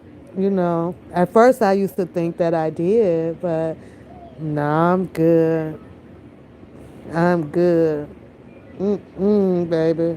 And I got a big family. I could just see it going down. Woo. But at the same token, though, Lavelle, they better not let me, because you know what? I do want a Bugatti. I want a Bugatti before I die. I do. I want one so bad. I do, I do, I do. That's what I love, love, love, love the Bugatti. Love it. So, uh, do I drain the account just to go get that? Hell no. Hell to the no. But I do want one. I do. So I'm gonna try to keep playing my $20 Powerball, Laval. I play $20 on Wednesdays. I play Wednesdays, and that's it. So right now, yeah, I'm comfortable. I'm comfortable, very comfortable. I value and I appreciate my goals. Thank you, sweetheart. Thank you. Accomplishing, what I set out to accomplish in life. No, I don't have no 20 degrees in this and 20 degrees in that. I was only interested in having maybe one or two professions. And I felt like Laval, hell, if I can't get the job done financially with one or two professions, that's just a wrap. I don't want to go back and learn electrician. I don't want to go back and learn plumbing. I don't want to go back and learn cardiologist. I want. I'm done. I'm tired. I'm done. And then to come to find out, with a lot of people that I actually do know, sitting with, 158,000 and 300,000 of student loans and stuff, like they tell you on the news and stuff, and have absolutely no plan to play it back. And the government knew that. And that's why they also had the government plan that's called deferment. They knew it. We gonna give it to you. Oh yeah, you approve. Sending you the little 5,000 check every year. Here your $10,000 check. Get your book. Most of the people ain't buying. They go get the used books here and there, buying first or whatever. Right? And then they knew half of these people were not going to be able to come out and practice the subject that they study to be as to be in a career or become their absolute profession behind that 100 or 200,000 dollars. They knew it. They knew it. Didn't they go through the systematic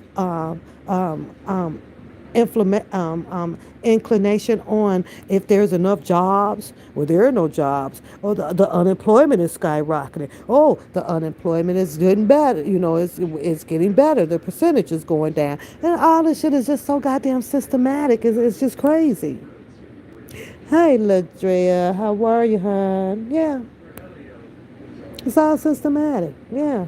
Just like, you get a chair, you get a chair, you get a chair. They already knew it wasn't enough jobs for as many people that they were approving all of these loans for. It's just another slavery tactic. Yeah, I got my degree. Yeah, how is it that we got? You gotta think about dentistry, right? Or even heart surgeons, right? How many do you think it is that is actually practicing heart surgeon, right? As opposed to how many actually went to school for it, finished, graduated, but ain't landed a job. And they off somewhere now running an ice skating rink, a booth. They're a booth commissioner. They work behind a booth. Like it's crazy, and I know some of that just comes with the change of mind, the change of heart of what you want to be, and I get that too. I used to, when I was little though, Lavelle, I used to think that just because everybody went to school to be a doctor, that everybody was going to be a doctor. I thought we was going to have so many freaking doctors in the world, but look what happened. We had the COVID hit, and now it take you almost 30 to 90 days to get a goddamn appointment with a doctor, because they don't have that many doctors. I'm like, where all the damn doctors go? Okay, so why hasn't it not filled back up with a bunch of doctors? Because all these people done went to school for being a doctor, to be a doctor, become a doctor. Shit. It's weird. Crazy, crazy, crazy. All of the teachers, all of them went to school, got some type of certificate to become some type of teacher, development, you name it. Eight, math, science, English, biology, all those teachers. Right, they after they fight for them, go on these strikes because there's not enough money because the darn loans are about to come out of deferment. That's not right. I shouldn't say that.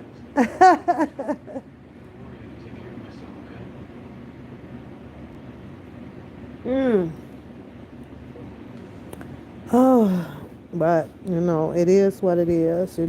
I studied. I studied 2 years psychology. I did. But getting ready to go into the third year, I got bored with it. I really got freaking bored with it. And I'm going to tell you what else changed my mind. To practice it, right? I could have went on, got into a small firm or my own practice, to, help people psychologically, come lay you in, listen to your table, try to give you the best advice on how to deal with situations, right? And for the most part, though, Lavelle, it's still in me. I like I told you, I used to have a group studies, here at the table, whether if it was financially, helping them with FICO scores and explaining this, the interest rates and the PMIs and going through all of that stuff, right? And it got overwhelming. It was enjoyable, but it got overwhelming. And I think what made it get overwhelming to me, because out of the 6 of us that was here, it was like only 2 that was getting it and doing it and was winning what we were grouping up on. But then I got 3 more, and it was like I don't know if they was just coming because, we had wine or it was free chicken wings here. I don't know, but they had no interest. So I was feeling, like this isn't working. It made me feel like I wasn't doing my job, right? Because I went into this of getting all of them to be winners. Not just 2, I wanted all of them, but it just was, they didn't have any interest. So I was like, well, maybe this is just boring, Or I've been through several situations where there's domestic abuse with husband and wife, and of course it's always the wife that'll come first. Men don't come first. Men don't come first, right? And so you sit here and you talking and you try to give the best of something that you think is best, and options and stuff for the wife, and it worked for a minute, but then they go right back. So it's like something ain't right. Something just not right with, psychology. It's just not right. And then getting into the psychological part of diagnosing people is just, I felt like, it can make you feel like you're more empowered to God. Who am I? Who are others to say, like you crazy or you sick or you die? I just can't do it. So I couldn't do it no more. Yeah. I do. I think I do. I I think it still comes out. So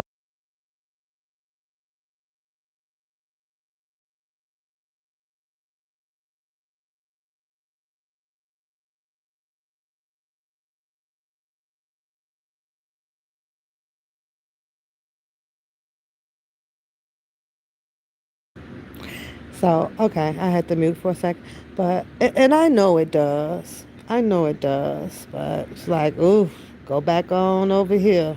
Let me go back. What you say, lady?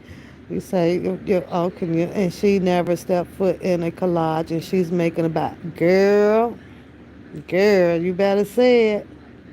You better say it, lady.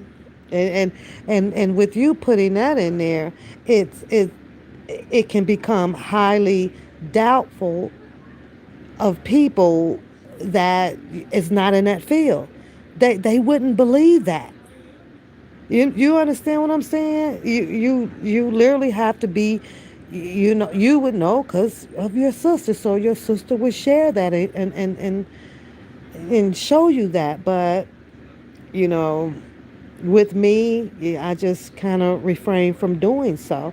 You know, if you know your sister will tell you that, well, you know, we just settled whole new contract out here. You know, and just this year alone, the increase was increase increase. You know what though, lady? When I first started, I ain't gonna lie, I think the wages were, I think I was at like eight, 850. It was something like that. That was a long time ago. Yeah, that was a long time ago.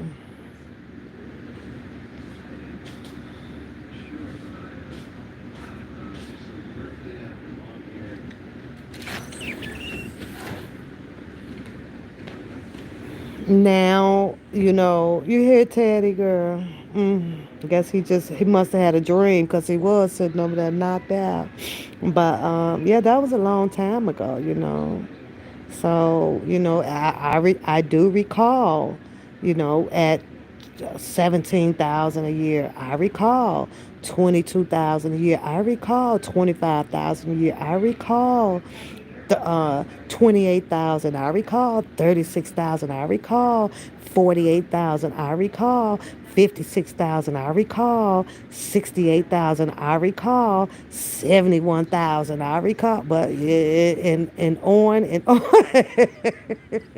So I do, you know, it's, you know, hats out to all 600,000 members of that organization, you know? Yeah. Well, you advance. It's not about working hard. It's just about establishing the career status. You're gonna automatically advance. Everything is by steps. Okay, so there is a primary step that had been eliminated because they voted on that. It took entirely too long to make it to the next step to increase your wage. It would take you, I think it was like 209 weeks or something like that. Some shit like that, right? So they took one of them out, which made it easier for the new arrivals to be enticed. I think it's enticing to say, oh, well, you know, okay, we starting you at 15, 16, but in about, you know, 2.5, 3 years, you would go from 15 to, you know, 23. 24. So, you know, hearing something like that, it entices the people and it makes them happy. So, for the most part, they will stick around and be like, "Oh, okay, well, I can deal with that. That's short, you know." And then after that, I think the hardest ones, lady, is one, two, three, four, five. Is the 5 to 6 years. It's gonna drag out, girl. You're gonna be like, oh my god, oh jeez. But after the 6 year, you'll start seeing it pop, pop. Pop. Then it's like 48 weeks. 52 weeks, 30 weeks, and pop, pop, pop. Now, you do max out, lady. You do max out. It don't just keep going on and on forever until you retire. It don't work that way. You max out. So every now once you max out, you just stuck. You just stuck right there, and all of the extras would come with a grievance payout or contract payout. Um, it would come with grievance contract. Um, oh, and overtime. And overtime. And overtime. Now, don't let somebody up in there that is maxed out do a whole completion of overtime. Girl, how you walking out of there doing the two steps. But I think that's for the young people now. I don't see too many older generation maxing out, OT anymore. They be like, well, I'll just do about, 6 for the week. They call it quit. When opposed to where it would be, what is 12? Wait a minute. 4, 8. 108. I think it comes to 108 hours of overtime. Something like that or whatever. Girl. But people get discouraged from it too because the government law, right? The more you make, the more they take. So a lot of people just kind of keep it to the minimum as well. You say the good thing is that I made it off of that income. Oh, absolutely. Absolutely. I guess being, I don't know, just savvy, Like, okay, I need this. Do I want that? I want that. But do I need this? Oh, okay. Your check is like Shazam.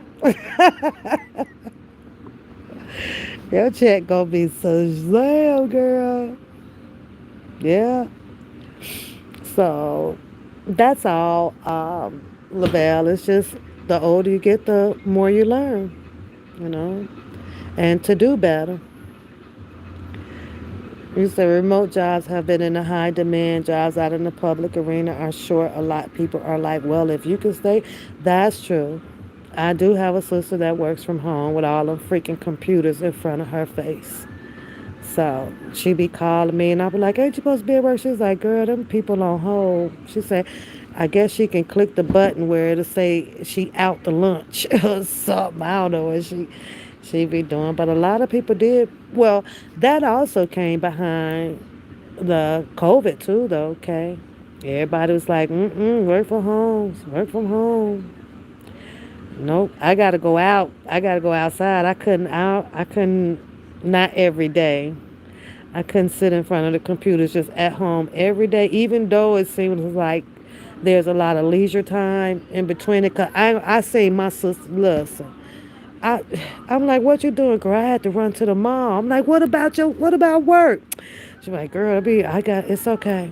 I'm like, what in the hell? You just, all the people that be calling in or whatever to check on whatever, whether if it's insurance or an appointments, you didn't put them on, like, you done timed out your stuff to go shopping. She was like, shoot, you got it like that if you know how to do it. I was like, oh, now see, that sounds enticing, That sounds like, oh shit, let me work from home.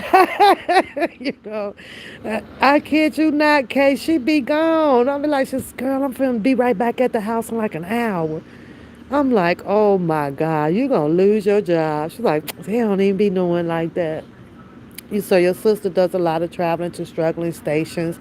To all she do. That's what's up. That's what's up. That's what's up. So budgeting is your goal, and it work at apps, and it can though, Reba. If we really stick to it, it can work. It can work. Even when you do have certain obstacles that that will come through, those unexpected ones, and you can do all of that too on budget.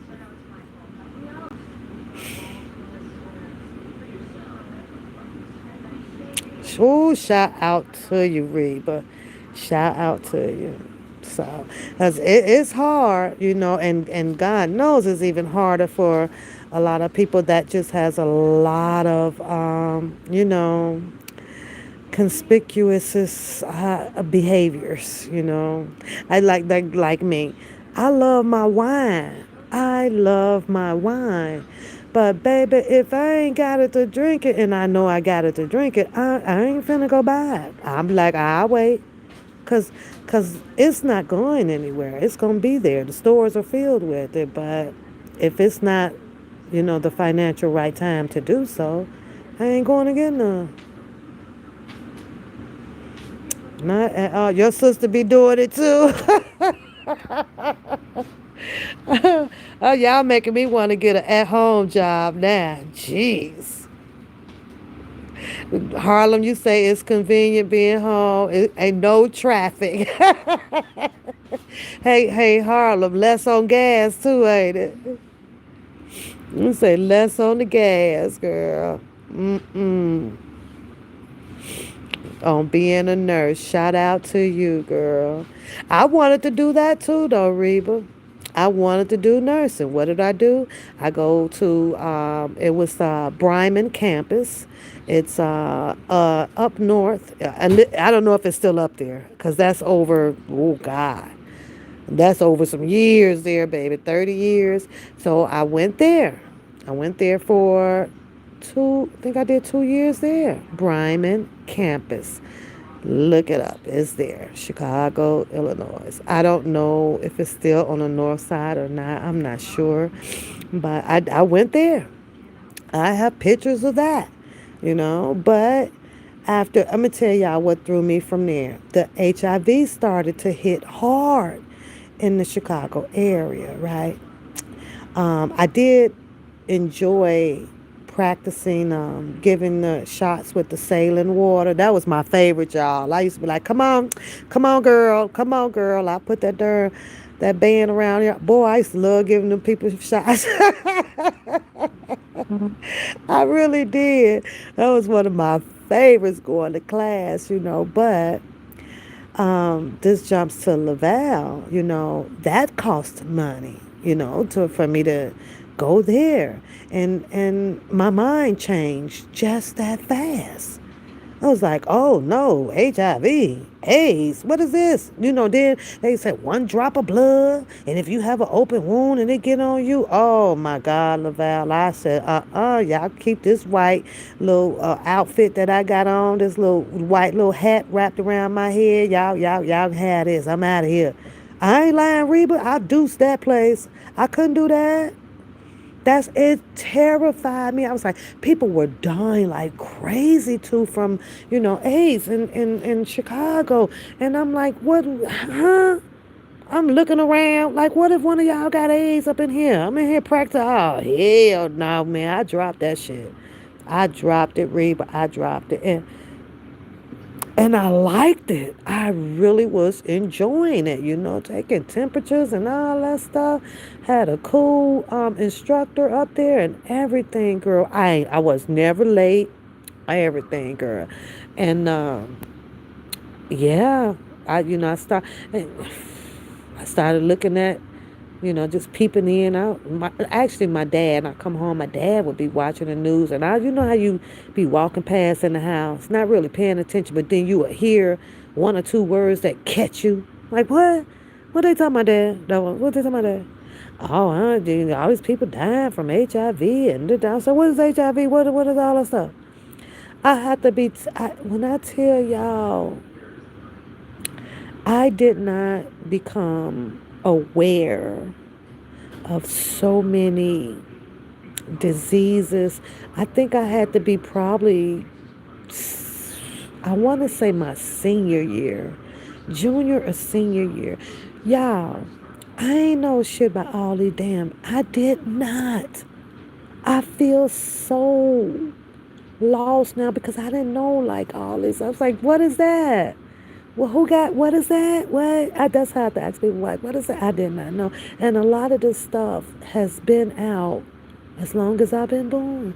But my mom and my dad, they never talked about, all of this, except for, our female and my brothers, the male stuff. We knew about chlamydia and gonorrhea and, and stuff. All, my mom and dad, and was just say, let me know, if y'all little butts out here active, and if you get in this how they would say it to us, and y'all get a little itchy down there.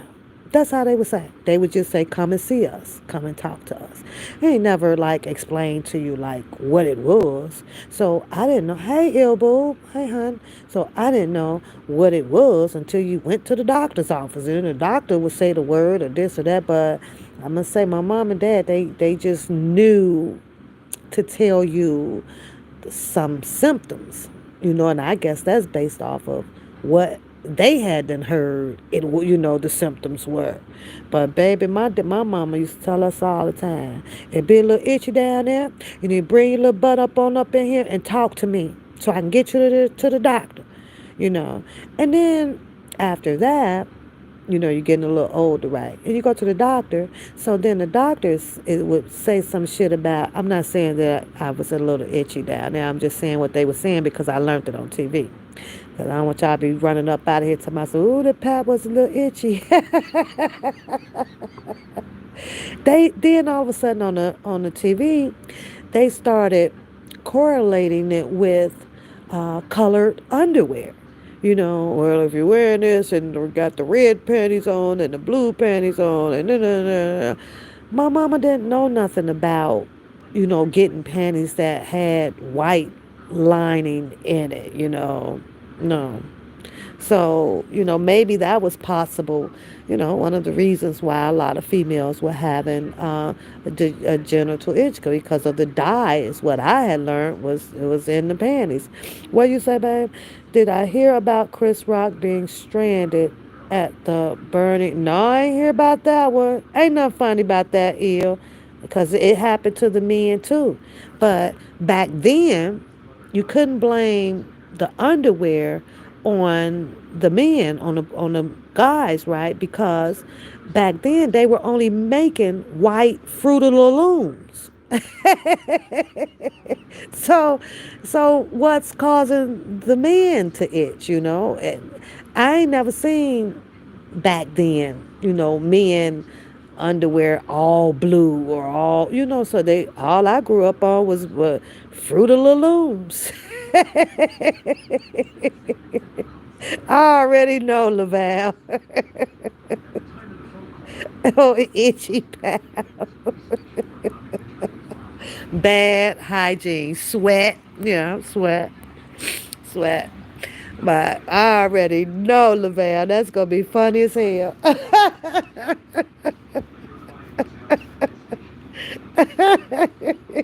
Itchy, itchy pappy. Thanks, Laval, for reminding me. You ain't shit.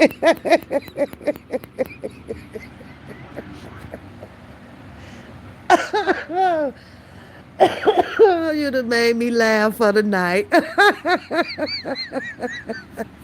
Laval did it. Ding, ding, ding, ding. He got a tear in my eye. Oh no, I ain't heard about your story though, Il. I got to go look that one up about Chris Rock being stranded. How he stranded with all the at the Burning? What's the burn? I don't even know what the Burning Man festival is. What is that? What is that? Let me look at my other phone because I don't know what you're talking about. A Burning Man festival. Let me see. What Reba say? Reba say, Laval, when they're swallowed horse and pills and getting shot. And I know Reba. Oh Lord. Oh, they say 73,000 people were stuck out there. What? I like me some Chris Rock too, so don't say that. I love me some Chris Rock.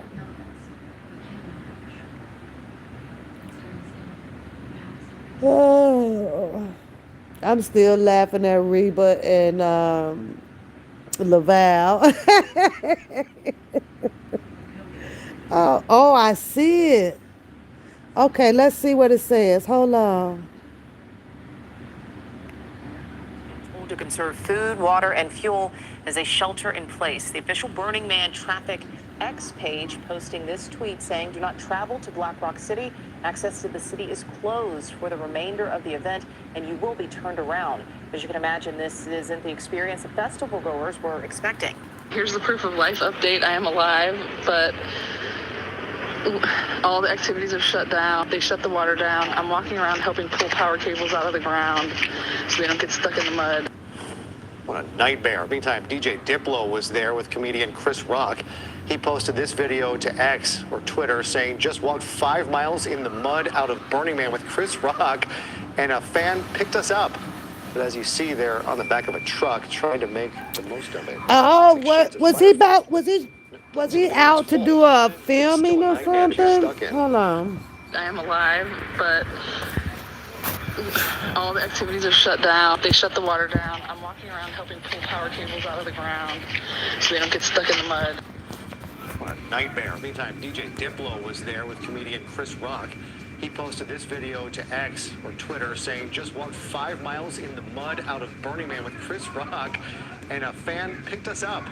But as you see there on the back of a truck, trying to make the most of it. It's like shades of Firefest, but it doesn't seem to be anyone's fault. But still a nightmare to be stuck in.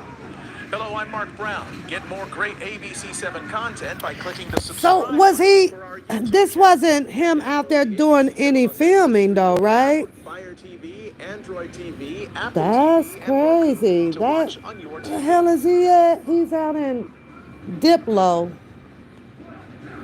Diplo escaping Burning Man after catching ride with fan. Oh.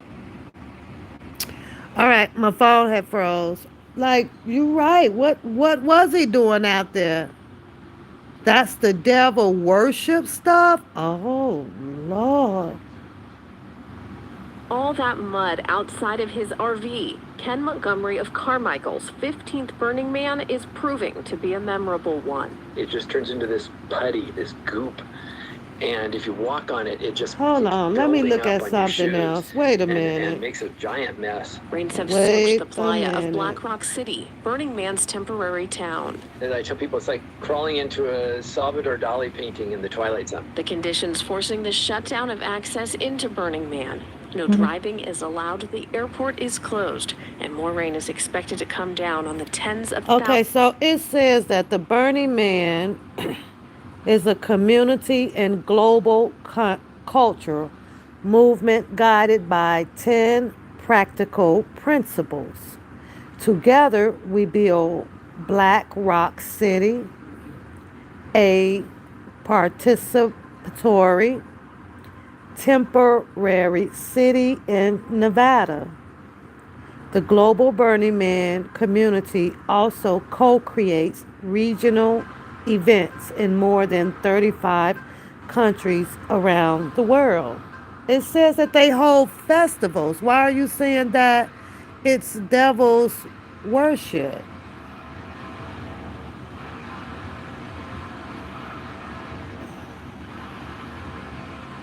Let me look at some of these pictures right quick. So you think that this is devil's work? Is that what you're saying?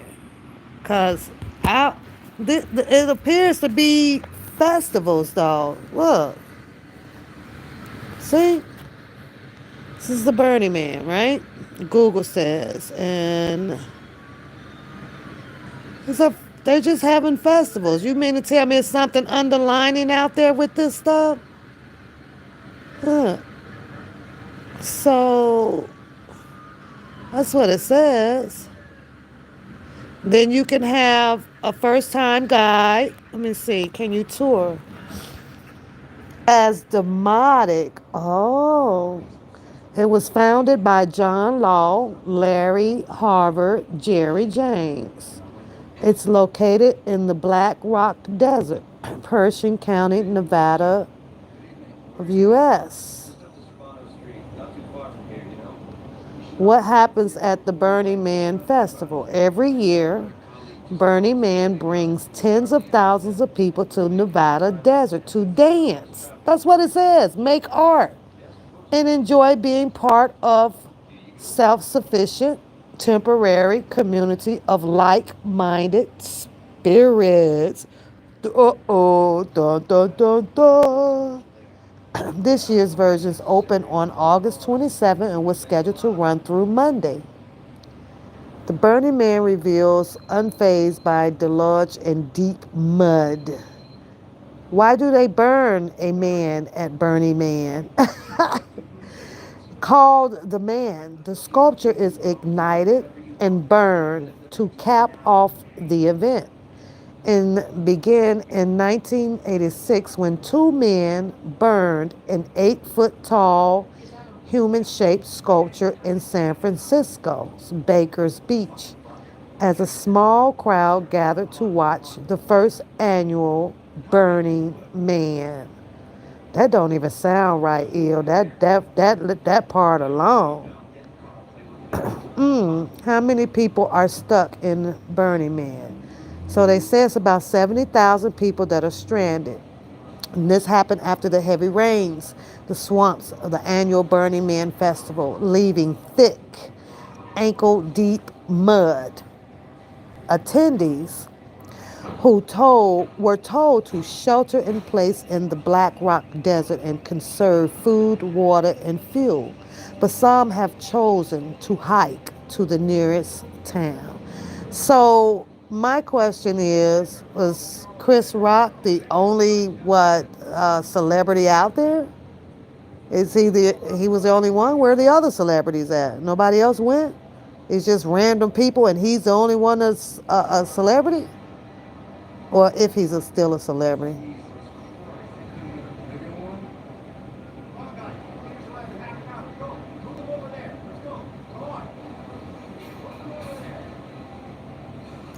I don't know how they be coming up with this stuff. Like everybody got an idea, right? Everybody. So then they have a bunch of videos on it. That's about it. I don't know, ill. But it's just weird that reportedly only Chris Rock. That's it. Ain't no other. You know, if it was more celebrities out there, they'd camera shot them too. Yeah, the camera shot them. This is at a place called Black Rock City,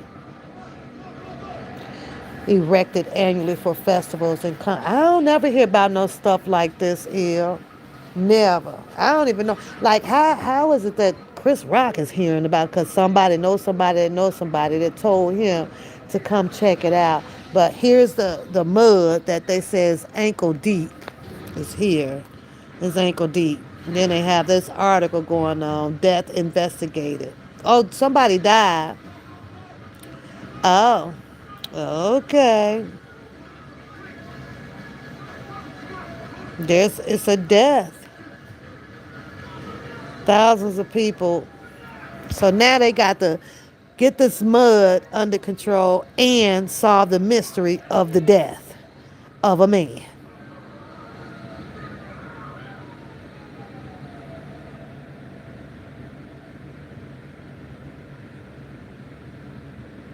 And all of this came about because it rained.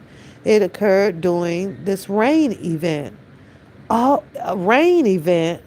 That sounds like they made it rain too. You're right. So now they got to investigate the death of this person. But listen to how this sounds. It said it occurred during this rain event. Like somebody done chanted and made it rain down there and become muddy. Oh, you smell foul play, huh? The individual was found on the playa, and life-saving procedures to revive them were not successful. Carmichael said Sunday, but did not share further details. The event organizers said they plan to burn the man, the huge totem, which I showed you in the first picture, right? Set on fire at the festivals. Why do they want to burn totems? Ill? Why? What's the excitement in that? I don't, on Sunday night, if weather allows. They was playing. But when they was praying good stuff, or was they praying for the rain? That ain't funny, but were they praying? Were they praying for the damn rain? Cause it rained, and then it flooded, and the mud was everywhere.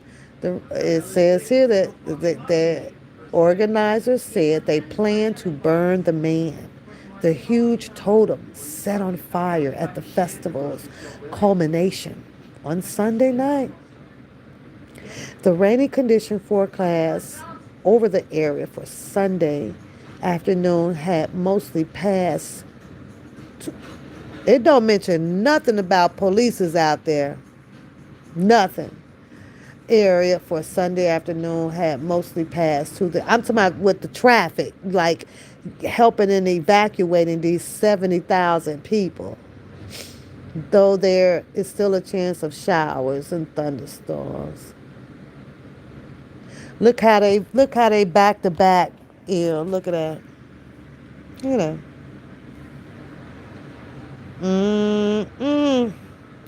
Now I see the roads kind of muddy, but I guess those people said, "The hell with it, we getting up out of here." That's a picture taken by a drone. Now who flew a drone over that? How did a drone know to go out there to go over there? The one of the people in them traveling got a drone?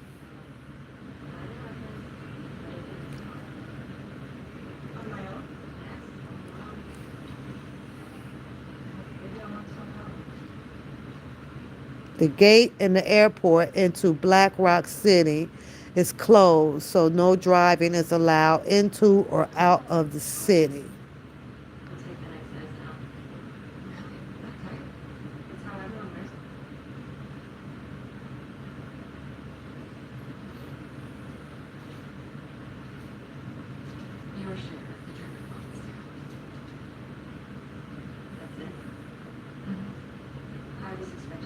It's crazy that they got something built like that down there too. Yeah, look at that there.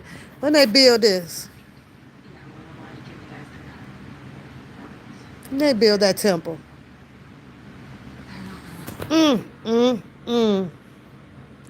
You say it's a couple ultra wealthy people there. I'm sure.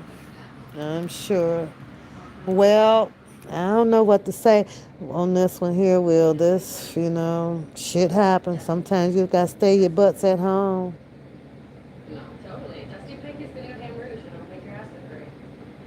It was a weekend event, and it is usually held from August 28th to September 4th for this year. So maybe this is something that Chris Rock got invited to. Maybe he went to go and pray over something. I don't know. But whatever happened, he hiked it up out of there and got picked up by some passengers. Took pictures and put it up, and they met him, and hopefully they're going to get him over to the next town. So who is Armar Singh Duggal and his friends, they managed to leave the festival after hiking about 2 miles in the mud.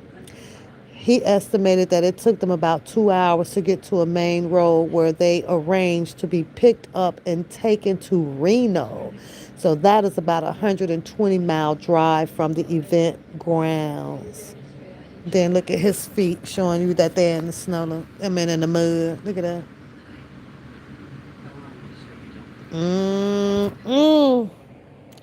He said they made it, but it was poor as hell walking through the mud. Each step felt like that we were walking with two big cedar blocks on our feet.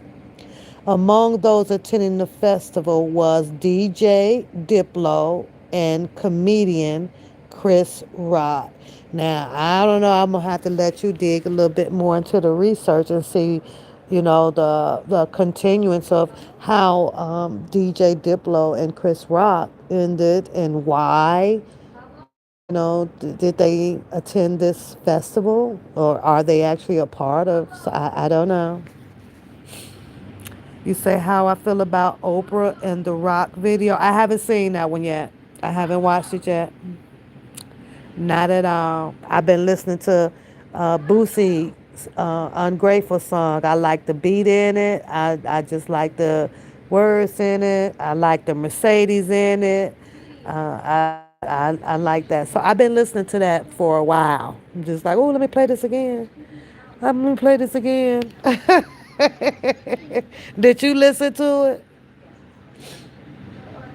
You're a super limit man. Did you listen to it?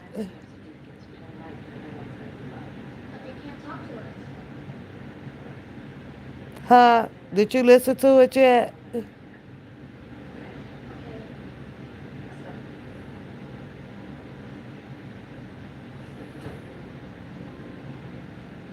Oh, this passage. This is a long article, yeah.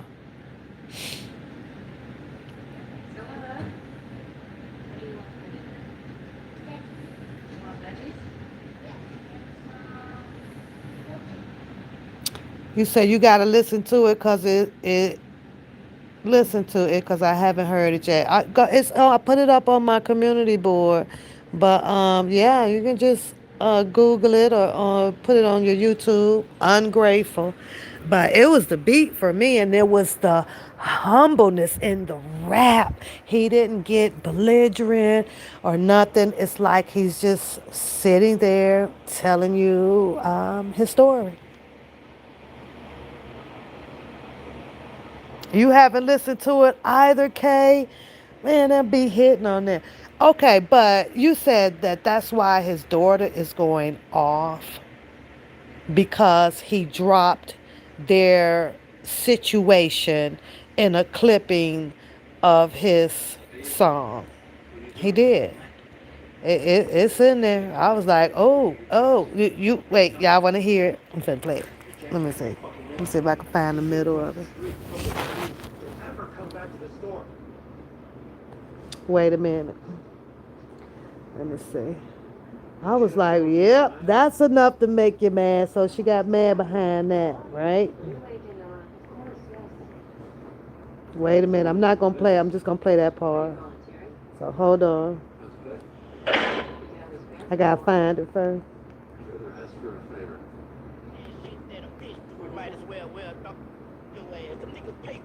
To a real chick, dog. I was waiting on my time to shine. Niggas cross the line. I all know them, they gon' feel me. Ungrateful, son. Ungrateful.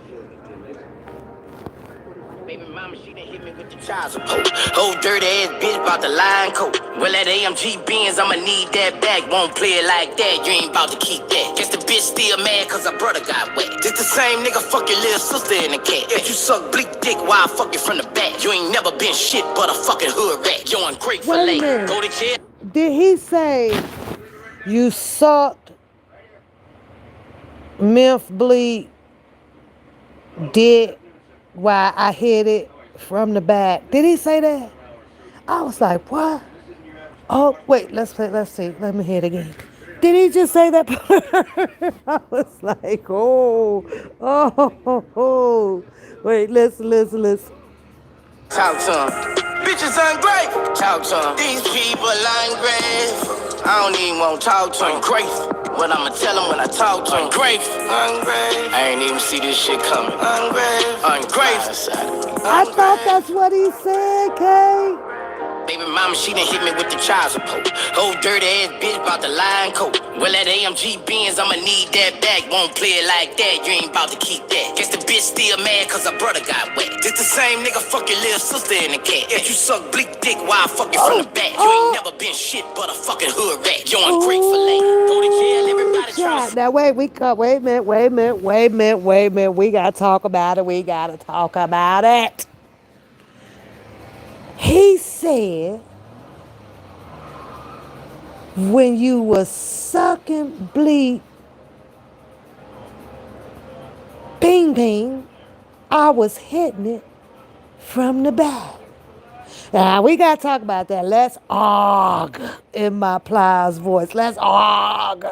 Hold on, Boosie. Hold on. Cause now, in this new day of age, when they have, the two men up in there with the one woman, they starting to call them out, right? As fruity, frisky, or something, right? But in this case, Boosie has used it, to use it as a diss, okay? By, saying that the baby mama is a thotty, okay? But, however, he engaged in it. Come on, let's argue. He engaged in it, y'all. So I always say, if you engaged, if you partake, if you did it cannot become an argument. I'm sorry. It just does. The only thing that it does is open up the doors for a big opinionated talk show. Pretty much, right? Hold up now. So, cause basically, when you really thinking above the surface level on this, it's like, damn, like you were out there like humping on prostitutes or thoughts. That doesn't make you clean. Y'all know what I mean? Like, hold up, let's listen. I'm just saying, like, wait a minute. This is almost like the pot can't call the kettle black. Because if she nasty and you did her, then that makes you nasty. Listen, let's argue. That's Plies, y'all. He be cracking me up. Wait, I'll say it again. Hold up. This the same nigga fuck your little sister in the cat. If you suck bleak dick while I fuck you from the back. You ain't never been shit but a fucking hood rat. You ungrateful late. Go to jail, everybody trying to snake your ass. People feel you going down there, snake your ass. And another thing. Now, I hate to put this vision in y'all head, but let's think about this, ladies. Let's come on now, we gotta think about this. Imagine this. Open up your brain. Imagine. She said freakily. He said that bleak, she was sucking bleak ding. Now, that means that she is facing him. Okay? And bleak is standing up. Bleak is facing who if he's hitting her from the back? Who? Somebody right about that. And they probably was eye to eye. Can you imagine two men looking at each other eye to eye? What do you think that they're thinking? Ew. She don't see his eyes or bleak eyes. None. She down there with the bing. But they looking at each other in the eyes. You said two for the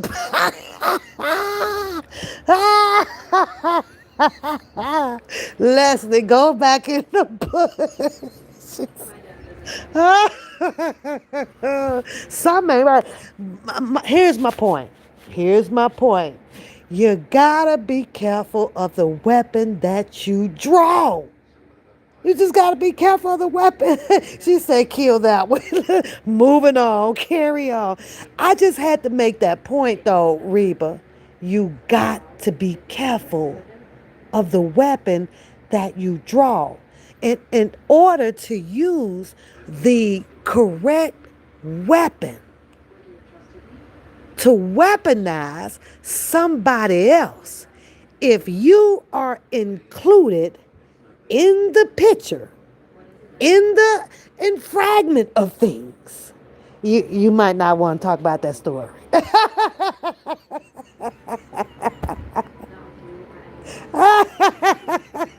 Listen, I'm gonna have to tell a half-ass story. 'Cause I ain't sharing that part. I ain't sharing that part with y'all. Ain't gonna happen. No way, no how. Cause that's the only way that I can look at it right now, Reba. I'm sorry. She on her knees. Suck it, dang dang. You got two guys probably gawking eyes. Something ain't right with that pitch. You now you ain't never had it. You ain't never had what? You ain't never stop that. That is exactly why, and I feel like that too, vice versa, if it was two ladies and one man. Like this ain't what R. Kelly say, not supposed to be.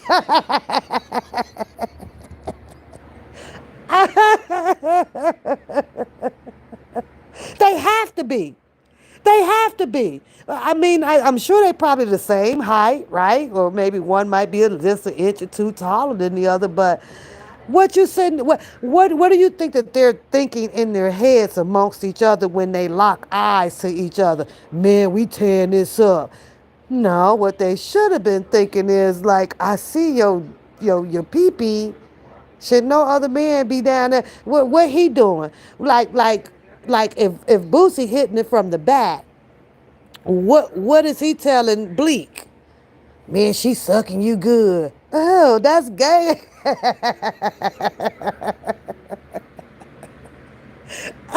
What, Reba? What in the hell could Boosie possibly be saying to Bleak while he getting sucked off? Huh? What can Bleak possibly be saying to Boosie while he hitting her from the back? Man, good job. Good job at what? You mean to tell me that Bleak is standing there watching Boosie little dingy dingy going in and out from the... That's some gay shit. I'm just saying. I'm just saying. That's and the only reason why I detoured that to that type of discussion, because I needed to make a point based on weapons. Choose your weapons wisely. Their way, you won't have any backlash. That way, your truth stands on its own. Understand? That's all I'm saying. She said, I took the fun out the Okay, moving on. Because I do want to hear their sisters. And I know I'm finna get another. YouTube be killing me, but oh well. It is what it is. I don't own the right to this dang on song. This song is used for entertainment. I don't know about educational, y'all. Okay, shit, educational in this shit. So entertainment purpose only. All rights of this song belongs to Boosie Badass. Ungrateful. I mean, I like the beats in it, but now I might have to think about the words in here. Hold on. Hello. Yeah, you suck bleak dick while I fuck you from the back. You ain't never been shit but a fucking hood rat. You ungrateful ass. Go to jail, everybody trying to snake your ass. People feel you going down there, snake your ass. I'm about to rip these motherfuckers like paper bags. Cut off my daughter for life, you ungrateful ass. Girl called me a bitch ass nigga. Ooh, now, do y'all think that he should cut off his daughter for the rest of her life? Or do you believe, because we're supposed to believe, that there's healing in the world? There's got to be some healing. Maybe this too just needs to pass, right? You do think or you don't think that he should cut off his daughter for the rest of her life? What do you think? Because there's going to be a mutual sorry within them somewhere down the road. And, since we are forgiving people, it'll be forgiven.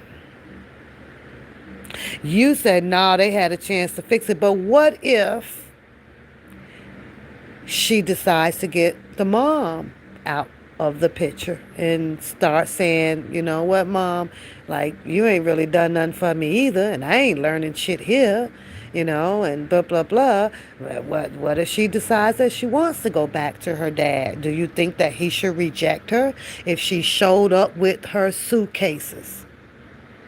Do you think that he should reject her? Oh, yeah. I agree. I don't think that he should 100% cut her off. The reason is because you brought her in this world. And there's going to be leaps and bounds when it comes to children and parenting. It happens. But don't disown what you created. You just gonna have to, remake it, like remold it, or just wait on time. That's it. You say when the grandchildren come, it'll be... Leslie need to go in the bushes. Leslie, that's probably where he gonna be. Boosie, what? With Boosie about what? What is Boosie, like early 40s or something like that? Yeah. Oh, you know what? He got older kids, so that could be sometime soon with them.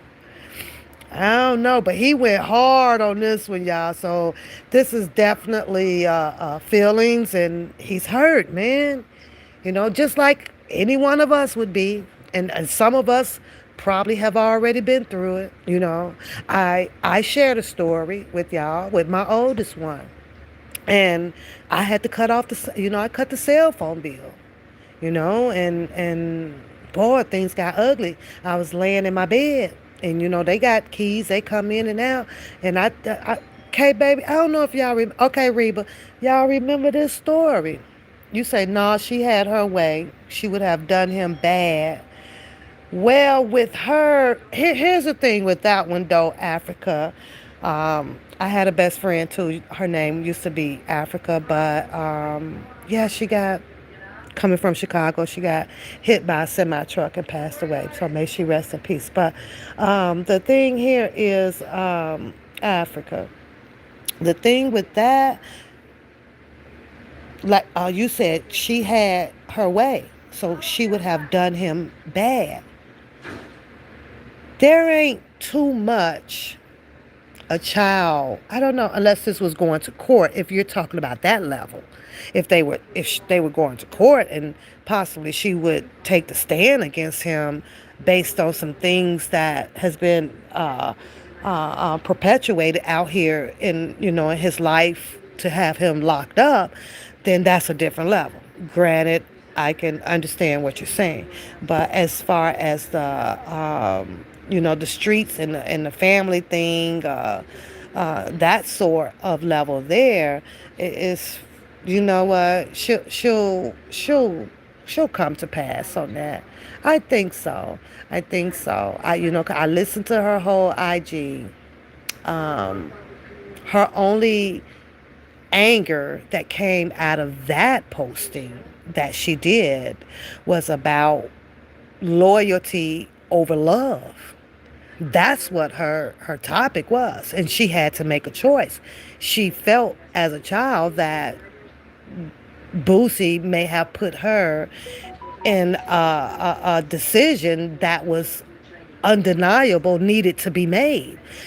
She chose her mom. She felt that she owed loyalty to her mom from that whole, I guess she said that her mom was in a car accident or something like that. I didn't see anything pertaining to that, like the extended version of somebody showing the car accident. I didn't see no filming of it. Like, was the mom in the hospital? What did the car look like? Maybe I just missed that episode. I'm not sure, but she struggled. She struggled as a child to understand that love and loyalty goes together. It's not a separation where she tried to identify that I owe my mom gets this, the loyalty, or the love, and my dad gets the loyalty. She's confused right there. She's confused right there. So that's just my opinion about it, but that's how I felt, where she strung out her anger. She needed to get to her mom. This was his time, and to be with his child or whatever, it's summer months, and or whatever the case may be. As a child, let's think about it like this, because when I heard her say, well, my mom was in an accident and then I had to go see about, to make sure that she was okay, there was a pieces of that was missing. Was the mom at the hospital? Was the mom at home? Was she traveling in the ambulance? Like, what happened there? However, when you're dealing with a loved one being hurt, and I'm looking at her like she's a child, she's 16. The first thing that I asked myself at 16 years old, the only thing that, that can play out right there is, yes, you probably being by her side. But as far as decision making and, going into the hospital room, if there's surgery, ain't nothing you can do with that right there. And then I believe that Boosie responded back on the live, like, they're going to take care of it. We're going to get you there. We'll see to it. Do you have to go right now? And that's where she felt the challenge at, to me. After I listened to it, right there, Africa, is where she felt like, who are you to challenge up against me if I'm telling you that I need to get to my mom? Her authority kicked in, because she's talking about her mom. You don't tell me what to do. Now, mind you, all this other time or whatever, she's probably been obedient to Boosie's rules and regulations or guidelines of things that goes on into his house. But somewhere up in there, she refused to let him stand as the authority, as the parent, as the guardian, to make a decision on her mom. Let me, whether it's I'll get you to her in the morning, or just give us some time, let us find out what's going on, or get you what you need. But right now, it's probably not a good time for you to be driving back, especially emotional, that if your mom is in a car wreck or something like that landed her in the hospital. You said that you would have left ASAP at 16 years old. 16. Let's keep that age in mind, though. 16 years old. You just finna jump in the car, shoot off, dash off, like you just got it. No. Most 16, even 17, 15, you wait for the other adult. You just wait for the other adult will handle it for you, to make sure that at least where I'm from, the other adult most likely will make sure that I'm gonna see to you, but you said no. If it was your mom was in an accident and needed me to help her, I would did so. I would dip ASAP. Okay, so let's just hypothetically say that ain't no cars there, ain't no money there. You're 16. You on a minute phone. You only get 250 minutes. Now what you finna do? Here's what you're going to do. You're going to attempt to call another adult to give you a ride. You're going to call somebody. I need a little money. I don't have no money to get on the metro bus. Another adult. But yet then you couldn't sit there just for a minute. So what you're saying is you believe, allegedly, I'm asking you. So you believe that Boosie should have just stood down when she said, I gotta go. Okay, here you go. You could go. He should have just said, okay, go on and go. And then everything would have been fine, right? Here's the keys to the Mercedes. Yep, see you later. Bye. Instead of making a big cahoots about this was his time to spend with his daughter. And that's another thing that kind of messed her up in her naysaying, right, in her rant. Because she was like, you ain't never loved nobody. You don't love nobody but yourself. And and everything that you done gave me, you done took back. But yet then, he's standing there debating on, I'll get you to your mom and I'll see, whatever, right? But she was at his home. Why would he have her there if he didn't love or care for her? Why would he have her there? We as kids make mistakes, but you can't do that. She say he wasn't there. Yeah. He wasn't there the way she wanted him to be there. Now, I don't know how you can problem solve that when, how many kids does he have?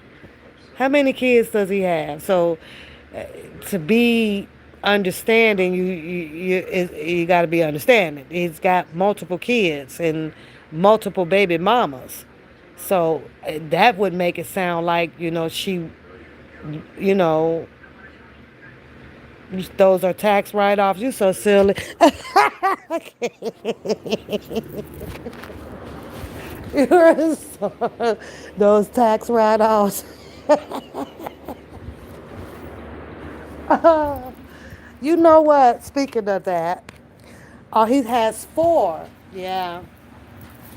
Well, Kay, like I said, the picture that I saw, it appears that there was some father and daughter love going on right there.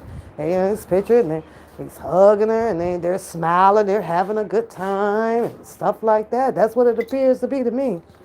But all because of this whole thing about the mom and woo, woo, woo, it's like shit just went to hell, I guess. Yeah. That's crazy. However, but like I say, they ain't the first family, and they sure in the hell ain't the last family. They not. It just so happened that they brought it out for the world to see and talk about. That's all. So, but right now, I still stand on what I said from the first episode of when I was talking about it. I truly do believe, I feel that it would be in Boosie's best interest. He done dropped the song. They done said what they had to say. Gotta leave it alone. One, because everybody knows how the prosecution can work. Okay? And Boosie is aware that he has, open cases going on. And it ain't nothing for these people to come out here to say, hey, I need you to come testify against this because we want to win. And since the daughter is bitter and the mom is bitter and everybody is angry, what better way to entrap Boosie up in the prison system? I'm just saying. So it's like, nope. I wouldn't be saying nothing else. Go argue with y'all damn self. Go. I wouldn't be on the phones with them. I've nothing. Everything will be getting cut the fuck off there. Cutting the fuck off. I think I saw him make a post about not being here right now, or he's not stepping foot back in somewhere. He said, like, I ain't stepping foot back into something. So I follow and I watch, quite a bit, but that's just my opinion.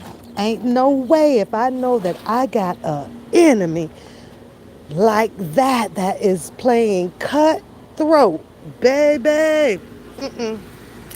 Nope, no, and no. No. Gotta let it go. Just gotta go move on and do something else. Do I think Marjorie cheated on the simp of the century? Why you call that man a simp like that? Here's what I think. From the time that I used to watch, what's his damn name? Steve. I'm not a big fan of Steve Harvey. So let's get that, okay? And Steve Harvey and what's the other comedian, the little short one? I can't never remember his name. And I went to his concert. I went to his show. I paid almost $500 to sit up front on that damn show. Kevin Hart. Kevin Hart, right? So I don't know. It's something about being the first one to laugh at your own joke. It's just something about it. It's a killer to me. It's like, see if your joke work first. Let's see if you, because I wait a little bit. I'm like, okay, let me see if anybody likes my little joke that, or some things that I say. And I may see an emoji and stuff first. So to me, that's a green light. Like, okay, that one wasn't bad. But if you've been to one of their concerts or their shows, I guess I should say a show, comedy show, right? And I'm listening to Kevin Hart, and I'm like, okay, and I'm like, okay, I didn't heard the one about the daughter. We didn't heard about the dog. We didn't heard about it. It was like nothing was really different. But before Steve Harvey and Kevin Hart can finish the joke entirely, they start laughing. I ain't even get the shit like, wait a minute, that's it? That's the end of the joke? So basically, to me, it was the way that they laugh, kind of like I do, because, I know I have a crazy, sounding laugh too, right? That will make someone laugh, right? But I don't know, it just got annoying, man. I was like, really? That was it? I wanted and then I told y'all I got put out the show because my smartwatch lit up, and then Sarah was with me too, and yeah, she dipped her phone out for a minute, but I didn't have mine out. But my smartwatch lit up, so they was like, you come with us. Who? You know how much we just paid for these seats? No phones allowed. Then we went all out in the hallway and all this shit. So I had to talk to the man, somebody in charge or whatever, tell them that it's my life. Then they want to see the phones. You didn't record anything, man. It wasn't shit worth recording. No, like my phone. So the stuff that Sarah had recorded on her phone, it wasn't the show. It was kind of like her and I, and then some, the people in the audience, and we laughing and stuff like that. It wasn't the show. But they sure tried to put us out. But back to Marjorie, right? And the Steve Harvey thing. Earlier on, when I became denounced to knowing Steve Harvey and Bernie Mac and Cedric the Entertainer, Monique, those people. Who else was in there? Cedric, Monique, Kevin. Okay, so those people, right? I had already learned that he was coming out of a divorce and dealing with all that stuff. And then I seen the show with Marjorie coming on his show when I think one of her daughters, I think it was getting married. I seen that. And to be honest with you, after that, I didn't give two shits.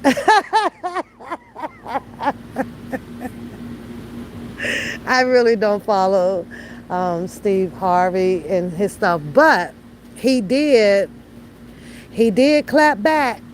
I didn't catch it all ill, but he clapped back. It's like, man, that shit ain't nothing but rumors or whatever. Now, if she cheated and he just now finding out about it, well, she played it damn good, because they got plenty IG shorts out there, videos. They dressing alike. They walking out the door when you walk through. They doing all of that. So I'm saying to myself, people, why would these wealthy people come out and pretend like some things isn't wrong, or you're not doing nothing wrong, or you're not hurting your partner, and portray in another short clip that they the happiest people in the world? That's what I got out of it. I would have never imagined that she would have been cheating on him. How, Sway? Ain't she at the studio all the time? Shit. Don't she follow up behind him and he follow up behind her? Hell, they dress alike.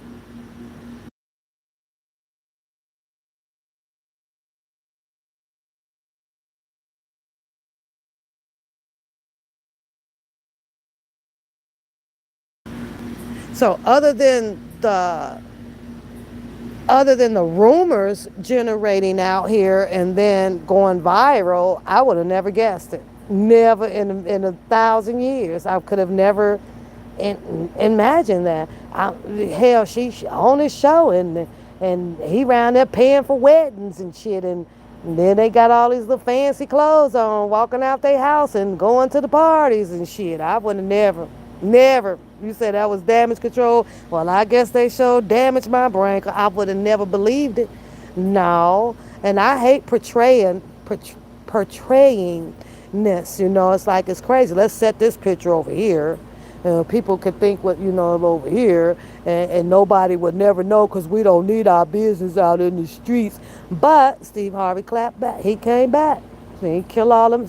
He putting a foot in everybody's mouth out here with all of these rumors. So for him to come back and deny all of the rumors that his wife is cheating, who do you believe? Have you seen Marjorie with the other man yet? Have you? Because I haven't. I ain't seen no pictures of Marjorie getting busted walking with the man or sleeping with the man or none of that. Did she slip up and say something on Housewives or some shit? I don't know. So, but, Steve Harvey, I've never really been a big fan. He's like that even on Family Feud. He started laughing. And, he got a joke for every single contestant on there. If you say something sexually, if you say something sexually, he got a joke behind that. As a matter of fact, I was watching a little bit last night when I went on Roku Live, right? And I just clicked on it because I was doing something, and it was Family Feud. And they were showing all of the black Americans that was winning the $20,000 in the last round, right? But before he got to the last round, he kept asking the leader of the family, and then I might have been a sister or something, name a different way that you would say mama. And I was cracking up, and so it caught my attention because I was listening to the answer. So the lady kept saying mommy. And so then he had came back and made a big old joke about mommy. It was all that. So you say it's not far-fetched. It's the bodyguard. Ooh, child. Well, maybe Marjorie just need a little tapping off, a little dusting off for a minute. I don't think she probably planned on leaving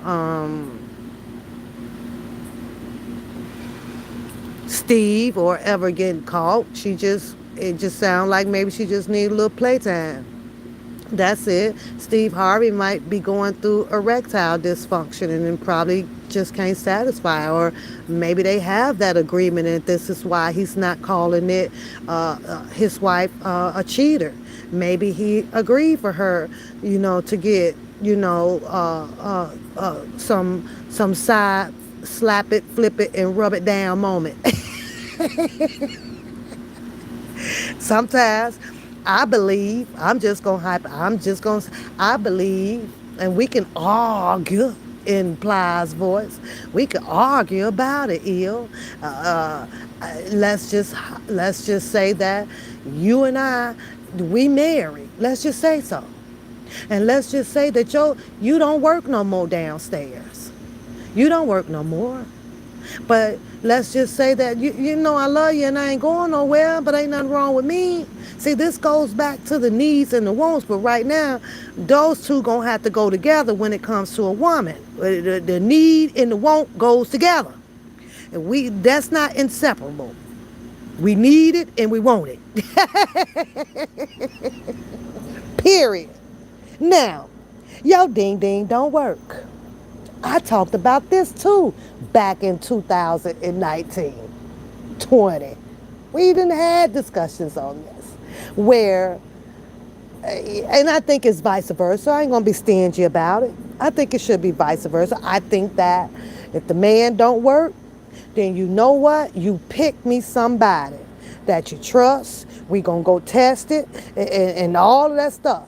And at least once or twice a month, you know, I gone on over there, but I'm coming back home. And I think, you know, the same thing if the woman don't work no more. You can't just hold your, you know, genital area captured. That, I think that that's illegal.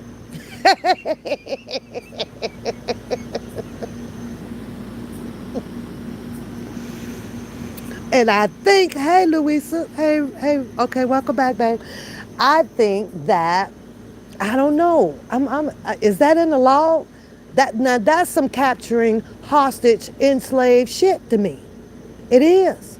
How you just gonna, cause you didn't dried up and don't rise up, that I got to just, you know, sit with you ill cause you dead. You didn't did all the pills, injection, you didn't had artificial inseminary stem put in, everything. Still don't work.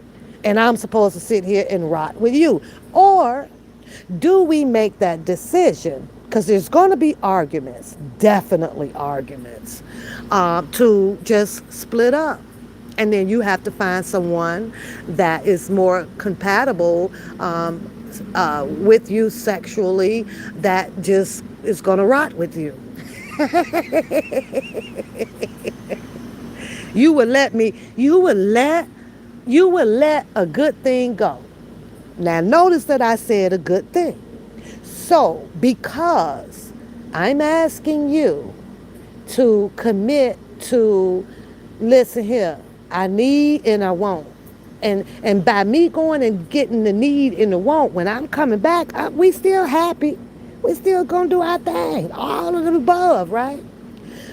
But because it's an outside that's taken care of to bring the happiness, but I'm bringing the happiness back into the house with you. You rather let me go. You rather let that good thing go. You getting the best of the good thing? What you talking about? You can't get no nookie, but you losing 10% of that woman. So you want to give up the whole 100. Get out of here. Get out of here, Eel. I think, and let's argue, that the world would be a better place if you did it my way.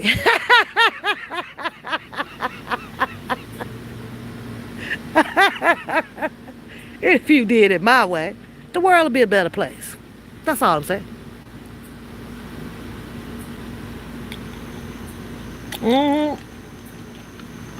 It would be a much better place.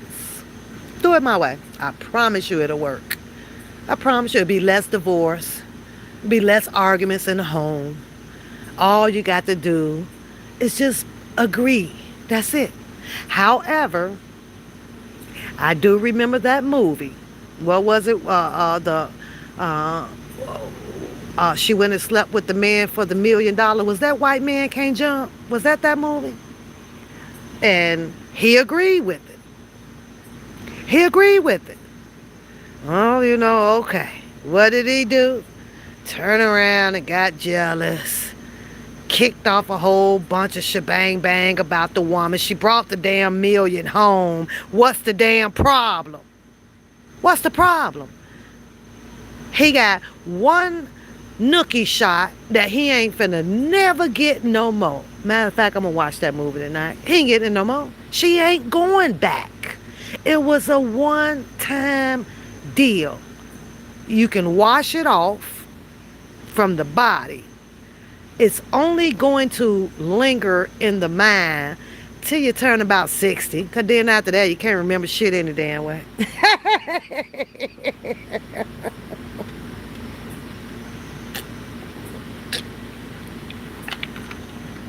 Can't remember shit anyway. But I'm just saying, most women should just take that way out. Hey, Sheila, baby. How are you? Most people should take that way out. Fuck it. Especially when you know you and I, is sitting here with 32.99 shared in the bank account. And we about to lose our house. The car's up for repossession. The water is off. The lights going off on the 15th. But because you in your feelings, you 1 minute, well, yeah, we could use some money. Well, you promise you're not gonna fall in love. No, this was a business deal. And once I go and take care of that business, we coming back. We got $1 million. What are you mad about? Oh, you would let me. That's what he said. That's what he said. He said that, and he let her, right? But the problem happened when she came back, Will. It was when she came back. All kind of problems, Will. I mean, hell was raised. He got in his feelings. He got in his feelings and went crazy. He didn't even care about the $1 million. He didn't care that the lights were going off and they didn't have no gas and there was no running water. He didn't care that they was losing the home. He didn't care. He wanted his bae. He wanted his boo. So I guess that's where the love and the integrity comes into play.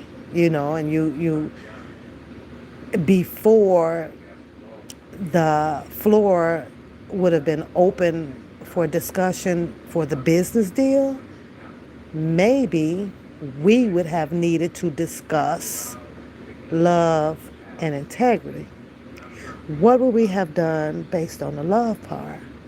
Lose everything that we have and just stick together and ride this out through the storm, even if we got to be homeless living in that car for a week. We build this back up together. Integrity. Proving to each other that we can trust each other, that we're not going to go out there and do something stupid to tear down our love affair.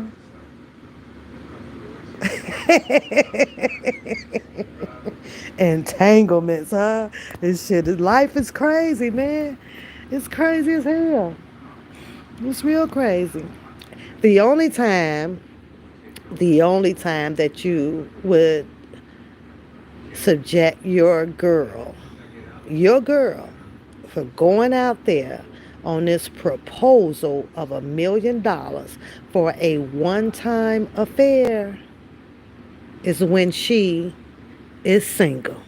That's it and that's all, I didn't even reach through this phone and pop you. That's it and that's all. Because once you done jumped over the broom, you stay your ass over on the other side of the broom and you ride that weather out with your partner. Period. Being single, that's a different story. Being sneaky about it because we together and you live over 10 miles away and I'm on the other end of the section, that's still, it's not an excuse, but some women will still try it. But now how do you explain how you came up on $1 million, So,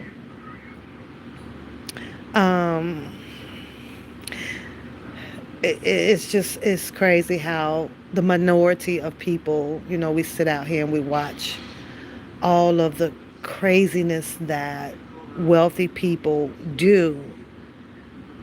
But we still have to understand that the same thing that we see the wealthy people do, it goes on into the minority as well. It happens with everybody.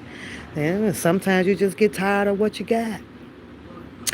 But I think I'm going to lean to conclude to your question about Marjorie. I'm going to lean towards if she has cheated and it is said to be with the bodyguard or the chef or whoever, I'm leaning towards that it was probably something agreed upon. Because for him to come out and tell the world that he knows for a fact that his wife is not cheating on him. That's what he said. I'm not cheating on him. So maybe his ding ding don't work and they might have one of those mutual agreements for her to get satisfied. And I know most men, they get you a dildo, get you a dildo. Yeah, I know I would say it. I inherited this. By who? My great, great, great, great granny. The paperwork just now getting finalized.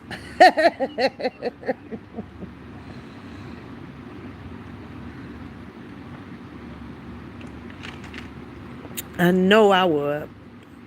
I got to trace this all the way back where you can't find no traces of it. Oh, jeez. I don't know.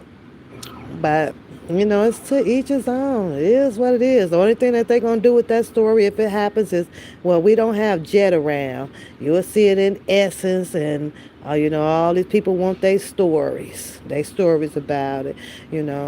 I remember the last big thing about Steve Harvey that was out here viral, and that was pertaining to Monique when she was angry with them all for not taking up for her with this Netflix whole thing. And then they turn around 2000 and is it 23 that I seen that stand up? I think it was earlier this year. And what was her message? What was her statement? What did she do? They gave her a spot. She on Netflix. I so happened to click on it. Oh, let me see what Monique doing. Man, if it wasn't the most trashiest, what? This is what you wanted to do?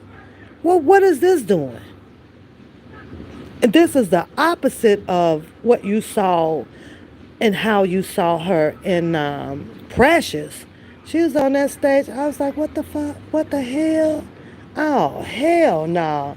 So go sit down, in a little bit. Monique, go sit down. They put the lights, camera, and action on you for this? This right here. Girl, bye. Bye. I ain't seen another one yet. Netflix probably said, hold up. Oh, hold up. I don't know about them reviews on there was crazy. The reviews was nope, nope, and nope.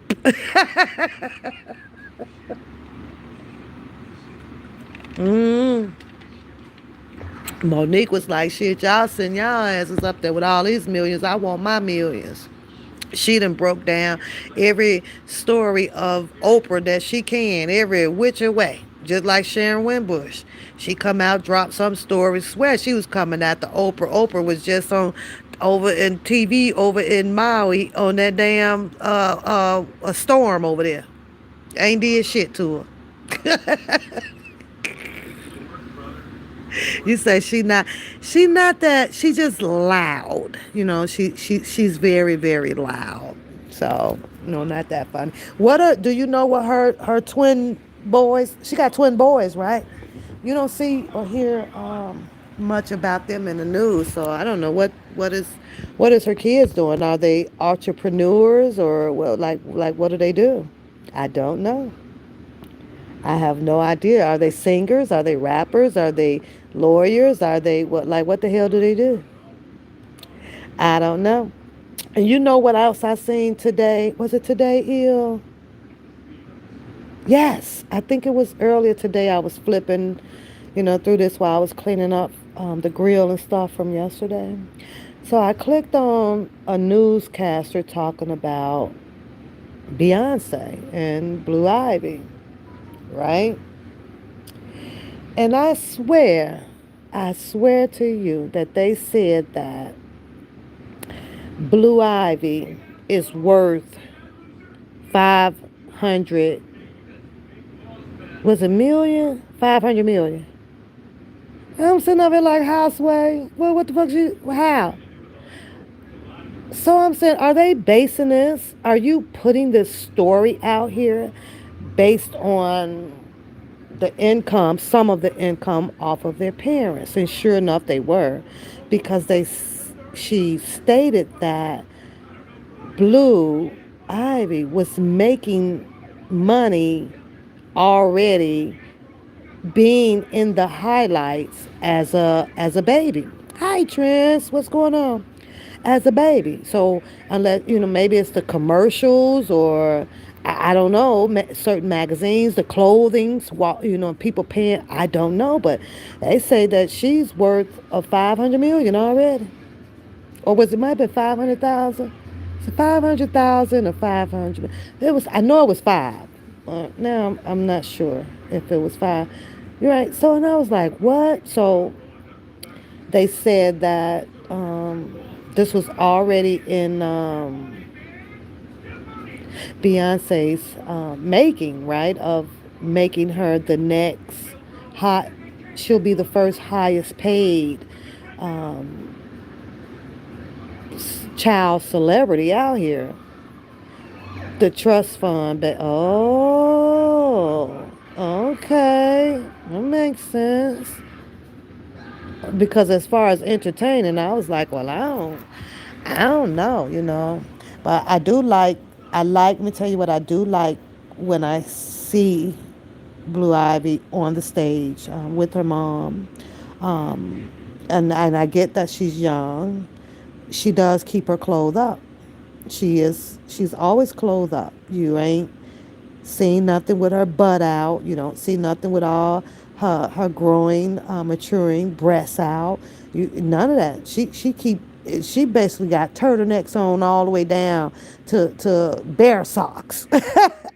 she had, she she keep that girl clothed up, baby, all the way. And I know she be hot as hell up there, 'cause she had on some aluminum foil looking outfit, and baby, you couldn't even see her neck.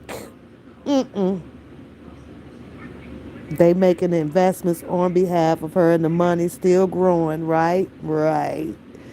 But you can't see no skin on that girl. So, um, for that, and if it, and I hope that it doesn't become to change to get more attraction to her daughter. I truly do hope that she does keep her maturely clothed up until legal age requires her to be free on her First Amendment. Right now, she's not 18. It's like, okay, let's keep her in clothes, and she should do well. So yeah, but I was like, oh, she worth all this money already? Okay, I get it. And who knows? She probably got a lot of donations too from a lot of people. Showing up to the basketball games, sitting in the front row. Somebody probably cut her a check just for showing up. Who knows? It's crazy, but um, the cycle of this whole celebrity thing, to me, is make sure you have some kids, because then that way, if since I'm a celebrity, your baby will be celebrity, and we could just keep this all right here. Because as far as I've been watching on YouTube, and I've seen hundreds of people come through, and even on the other channels, that's with the combining of the other channels. Ain't nobody no celebrity in this thing. None of them. Nobody. Nobody talks about having a family member or something like that. And I'm not talking about the damn Bookham and the Mr. Kelly shit. Because Mr. Kelly ain't leave nothing for Bookham to continue on and become a freaking celebrity. Okay, he brought him, and he continued on to be a freaking bum, in my opinion. But that is, it is what it is. So Rihanna, baby, gonna pass her. Get out of here. Why you say that? Why do you say that? Rihanna got a long ways before she put her baby on a stage to be dancing. Them babies little. What do you think about Sierra, baby? I mean, she kept that baby. She didn't come out in public like everybody else. And you know what else, ill? I don't. I get that we change. I'm okay to change. I'm okay to change. But what is this whole thing about being pregnant and we not gonna put no clothes on no more? Summertime we just gonna walk around with the bare belly out all day. That's what we doing now. Cause that's got me confused. I'm like, okay. And then here's the thing with that. You don't even hear much hypocrisy about it. You don't hear people like, oh, put it in. Everybody is like, oh, that's so gorgeous. Oh, wow. And I remember back in the day, you have people be, oh, she pregnant. Oh, she need to put a shirt. Oh, well, oh, oh, why she got them jeans on? She know she need to go get some maternity pants and zip. You would hear that back in the days.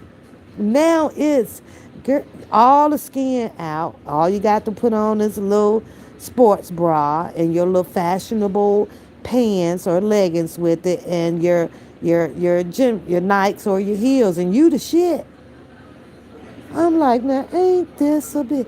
I sure remember back in the day, people would get generalized about it. People will like eyeball you and everything. Yeah, you try to hide it. Hell, especially, when you don't want to tell nobody. You got the big t-shirts going on and the sweatpants and everything, and until you can't hide it no more, which is around, most women sprout out around the 7th month, but, or they carrying it in, I don't know what's this thing about carrying in the butt. That's something I never understood, and I'm gonna need a female to explain that to me, because carrying it in the butt. What the hell? I used to laugh when I hear that. Oh, you must be carrying it in your hips. How the baby get over to the damn hips? How the baby get to the ass? Is my question. You mean that you must be gaining all the weight from carrying the baby in your ass? Does people mean that you are carrying most of the water fat or the fat from your hips or sprouting? Because what? Oh, you carrying that baby in your butt? What in the fuck? Scientifically, that would be ineffective.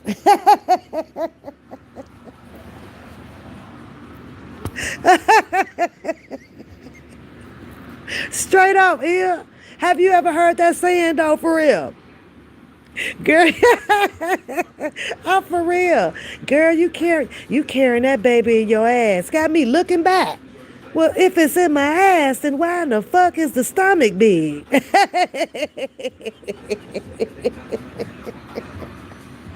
I can't make me understand this. I don't understand. Who developed this scientific theory?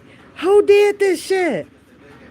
And these people ran with it because it was contagious. It was repetitive. People were actually saying this to each other.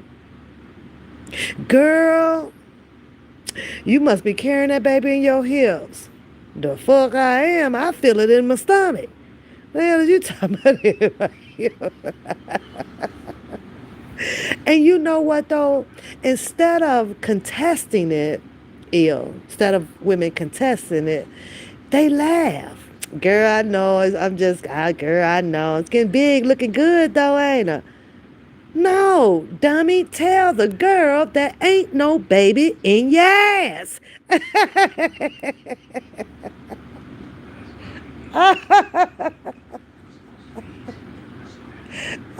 And if that's the case, you better not sit down. You about to kill a baby.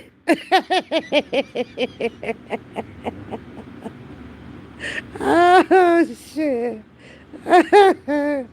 You gonna say that to the lady in the video? Yeah, and shoot it to me, because I need to know, where did that come from? Where did that shit come from? black extra people. We extra. We just so damn extra. Girl, you look good, girl. I see you. You know you carrying that baby in your hips. The fuck? I don't know. Shit was crazy. I used to just laugh at him like, what? Okay, well, don't call the police on me because I'm about to sit on my ass right where you said the baby is at.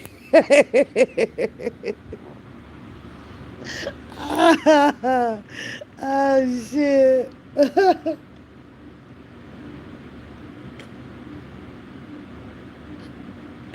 Mm. It's like, what would you do for a Klondike bar? I don't know. It's crazy. Oh, I had fun with you tonight, but I'm about to get my butt off of here and lay it down. Lay it down. I done missed the whole 2 episodes. I'm always starting something and don't get into it. This, I think it's on the 3rd episode of this darn thing. I done forgot even what it was. Yeah. Let me see again. This is Sky High, the series. Okay. Alright, I guess. They don't even tell me what episode. I knew it. Episode 3. I should have known. It's been playing that long. So you say your second stepmother got thicker after her second pregnancy. Well, that has to do with the fat, the fat cells, and metabolism, and there's just parts of our bodies, same thing with men, where some fat just not allowed. It doesn't intake over there. Can you imagine if most of the fat and from the things that we eat that causes the fat and the fatty tissue, like our arms, why don't it all go to our arms? Why don't most women out here walk around with big elephant arms, like arms just here? Why? Because we don't. It doesn't just go there. It's gonna attack the easy. And I'm not a dietitian. I don't even know why the hell I'm talking about this shit. But it attacks the most easiest spots. To me, the closest spots to the stomach, the thighs, your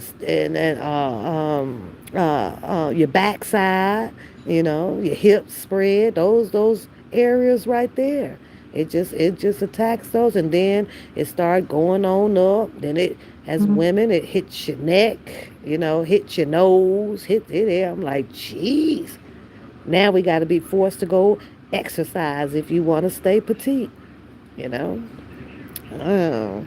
But then once you hit the 60s and the 70s, your ankles, yes. Now you're 60 and 70s, and because you're not prone to working out and using the muscles from the last 10 years, you're definitely not going to want to do it in your 60s and your 70s. And then you have gravity. Do you think at 75 years old that someone who is then gained all this weight and the fupas and stuff is going to, have that energy to jump rope and lose the weight, swim? It's just gone after that. That's it. Arthritis. Now is preparation for dying. Because all you're doing now is sitting around waiting on your muscles to finish collapsing, and things start hanging and doing this and doing that. But they fixed that problem, though, Ill. The world fixed that already. All you got to do now is just throw on your leggings. Just throw on your leggings. Stay away from the gray ones, showing all the fatty tissues, behind it. And now that's how they fixed it. Ain't no gym. They went over to everybody went to Walmart and to Champs and online started buying leggings outfits. They got the right idea. They just we as women just didn't put it into effect. You got the leggings, you got the gym shoes. Don't go to the club. Go to the gym. Yeah, waist trainers, we did it all. Miracle pills, everything. And they did that purposely. Because they knew at 60 and 70, you still want to be slim, But they knew that your ass wasn't going to no damn health club, so they might as well provide you a $45 a 30-day pill, to lose the weight. It still forgot to tell you that it don't work by itself. They just taking your money. You got to go to the gym alone with or in your house, in front of your TV, wherever your heart desire, and you're gonna have to participate with the pill. The pill is only gonna burn so much. Now you got to get your butt up and find a means of sweating and sweat every day. Every day. See, the pill is burning off the inside. What you gonna do about the outside?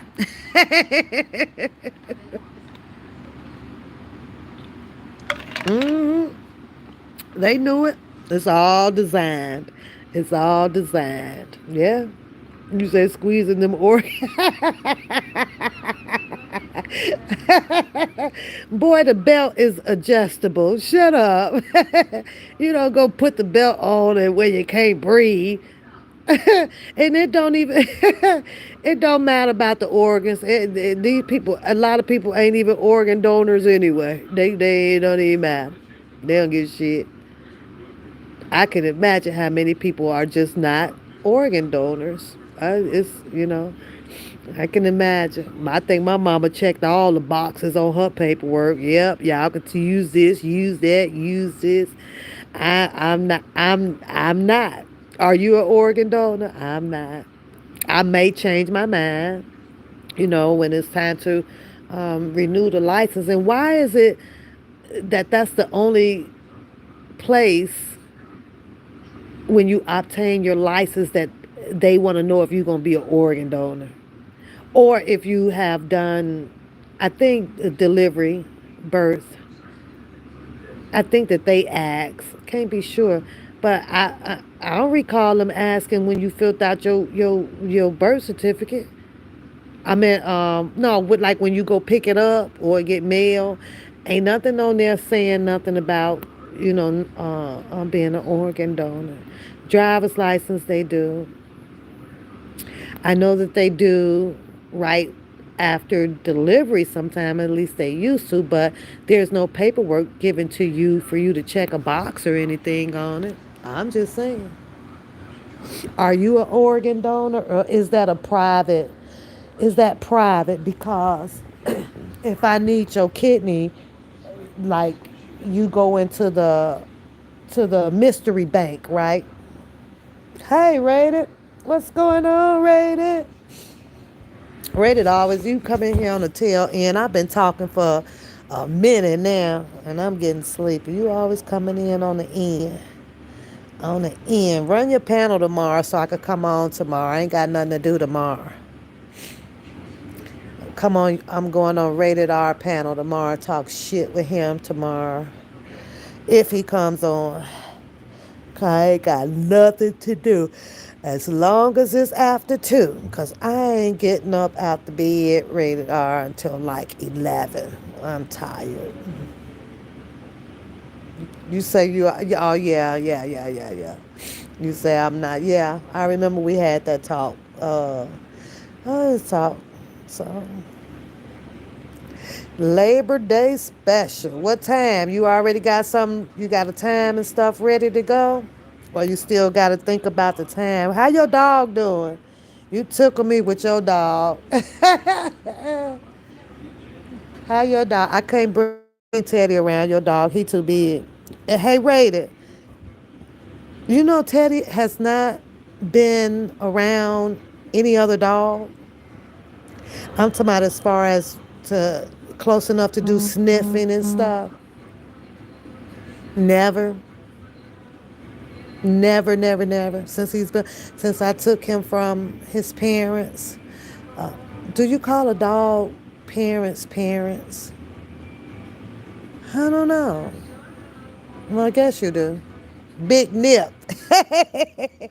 Why did you name the dog Big Nip? Does this have any association with you? Isn't the Nip with the Cheetos family or something? The cheese Nip. Nip. I'm trying to think because I've heard it like pertaining to some type of food element. Nip. But why?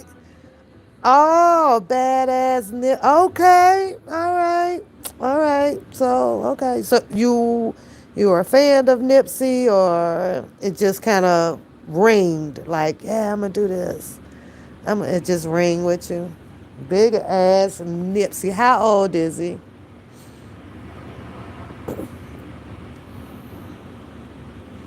And you got one of them old big old, like he German Shepherd or something, right? You gotta go get those big old bags of dog food and stuff. I ain't got time for that. I can't be doing that.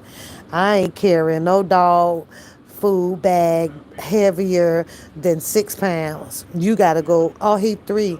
You go and get them old 25-pound bags. Who in the hell got time? I ain't finna spend no. I ain't finna buy that big old bag of food. I buy a 6-pound bag, and it'll last Teddy a whole about a month, whole month. You over there with big old Nip, probably eating up a bag every 2 weeks. He gonna have to go on the diet around here 'cause you ain't got no job. You ain't bringing no money in here. Talking about some, you want the biggest bag of dog food out the store. Nah, this ain't what we about to do. You got to work. He trains. Sometimes I cook, or you cook his food for Nip. He bully you. What he be? Hey Ray, he be growling at you and shit. You better get in there and make me something.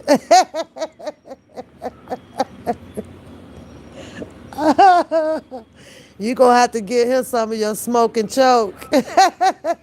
Mellow him out. That's what you gotta do. He's an oh damn, he's pretty. American bullies are pretty. He's pretty. Oh, I don't know. Well, I'm gonna wait. Hopefully, I don't miss your notification. If not, you're gonna have to just hit me up on the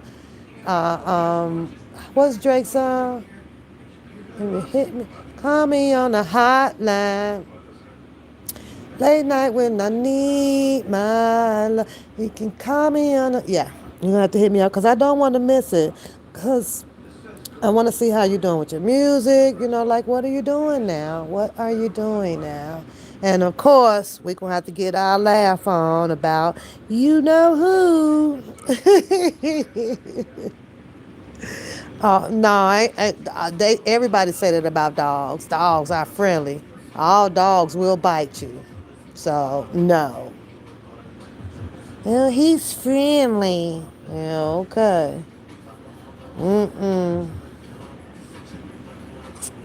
Yeah, but for sure, though. I like coming on your show. It's just I be at work, and then the signal is bad. Then I got to figure out why do I get an echo on your show? I don't be having but one device.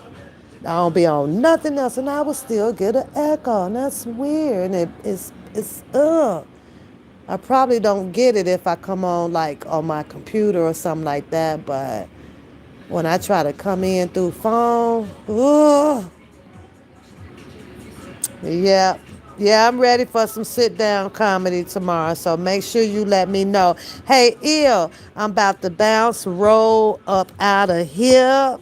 So I will talk to you soon, as well as I wait for your notifications. If y'all have not subscribed to Ilma Negro channel, I ain't got no mod in here to drop your channel in the link, but we have done it before. His link will be in my community as well, y'all.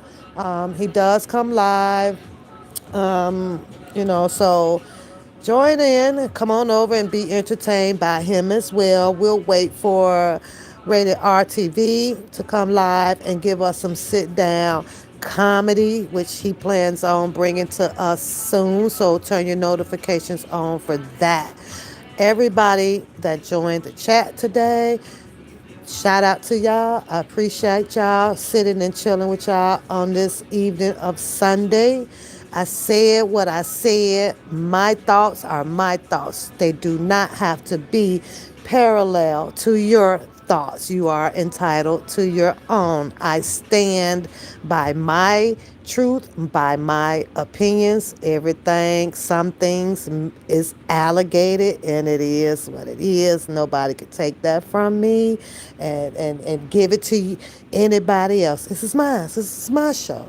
And these are my perceptions, and I am entitled to them. Again, it's still free R. Kelly all day. It is what it is. There is a lot of things that was wrong with that paperwork and with the way that the justice system chose to leverage up on him. I think that they were the manipulators. I think that the people that played to prosecute him were coerced and enticed by people much bigger than them. If, I'm going to conclude with this, cousin Levi and Bookham would join in and do their dialogue based on all relied upon evidence coming from their girl, Kaleidoscope, they just may have the real alleged racketeering team that set up Mr. Kelly. Targeting one man is not going to satisfy anything unless you're going to take down the whole crew.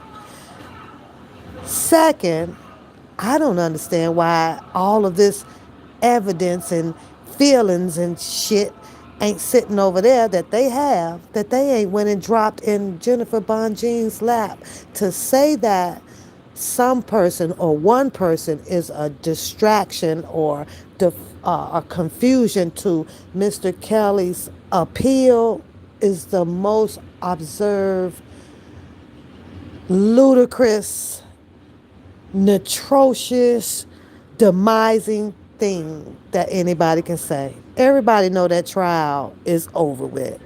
And if you have information that the one person that they speak about is distracting this appeal case for Mr. Kelly, then you need to go talk to Jennifer Bonjean ASAP, because she might need to do some changing up for her appeal. It's not the fact that you need to be helping Mr. Kelly by being vocal. You feel that Mr. Kelly's appeal is being compromised or could be compromised. Then go tell Bonjean what you think so that she can investigate, so that she can draw out or her blueprints a little bit differently based on what you think. Cousin Levi, I think that that's the solution. Another one, I think that's a good solution. You don't want Jennifer Bonjean going up in there doing an appeal on some shit that you know is a fact. I'm just saying. Make no sense. You need to go holler at Jennifer Bonjean ASAP. Tell her to hold off on that appeal, because you got some information and she ain't going to win her appeal because you got somebody out here that's finna throw an anchor in the boat. Go save Jennifer Bonjean.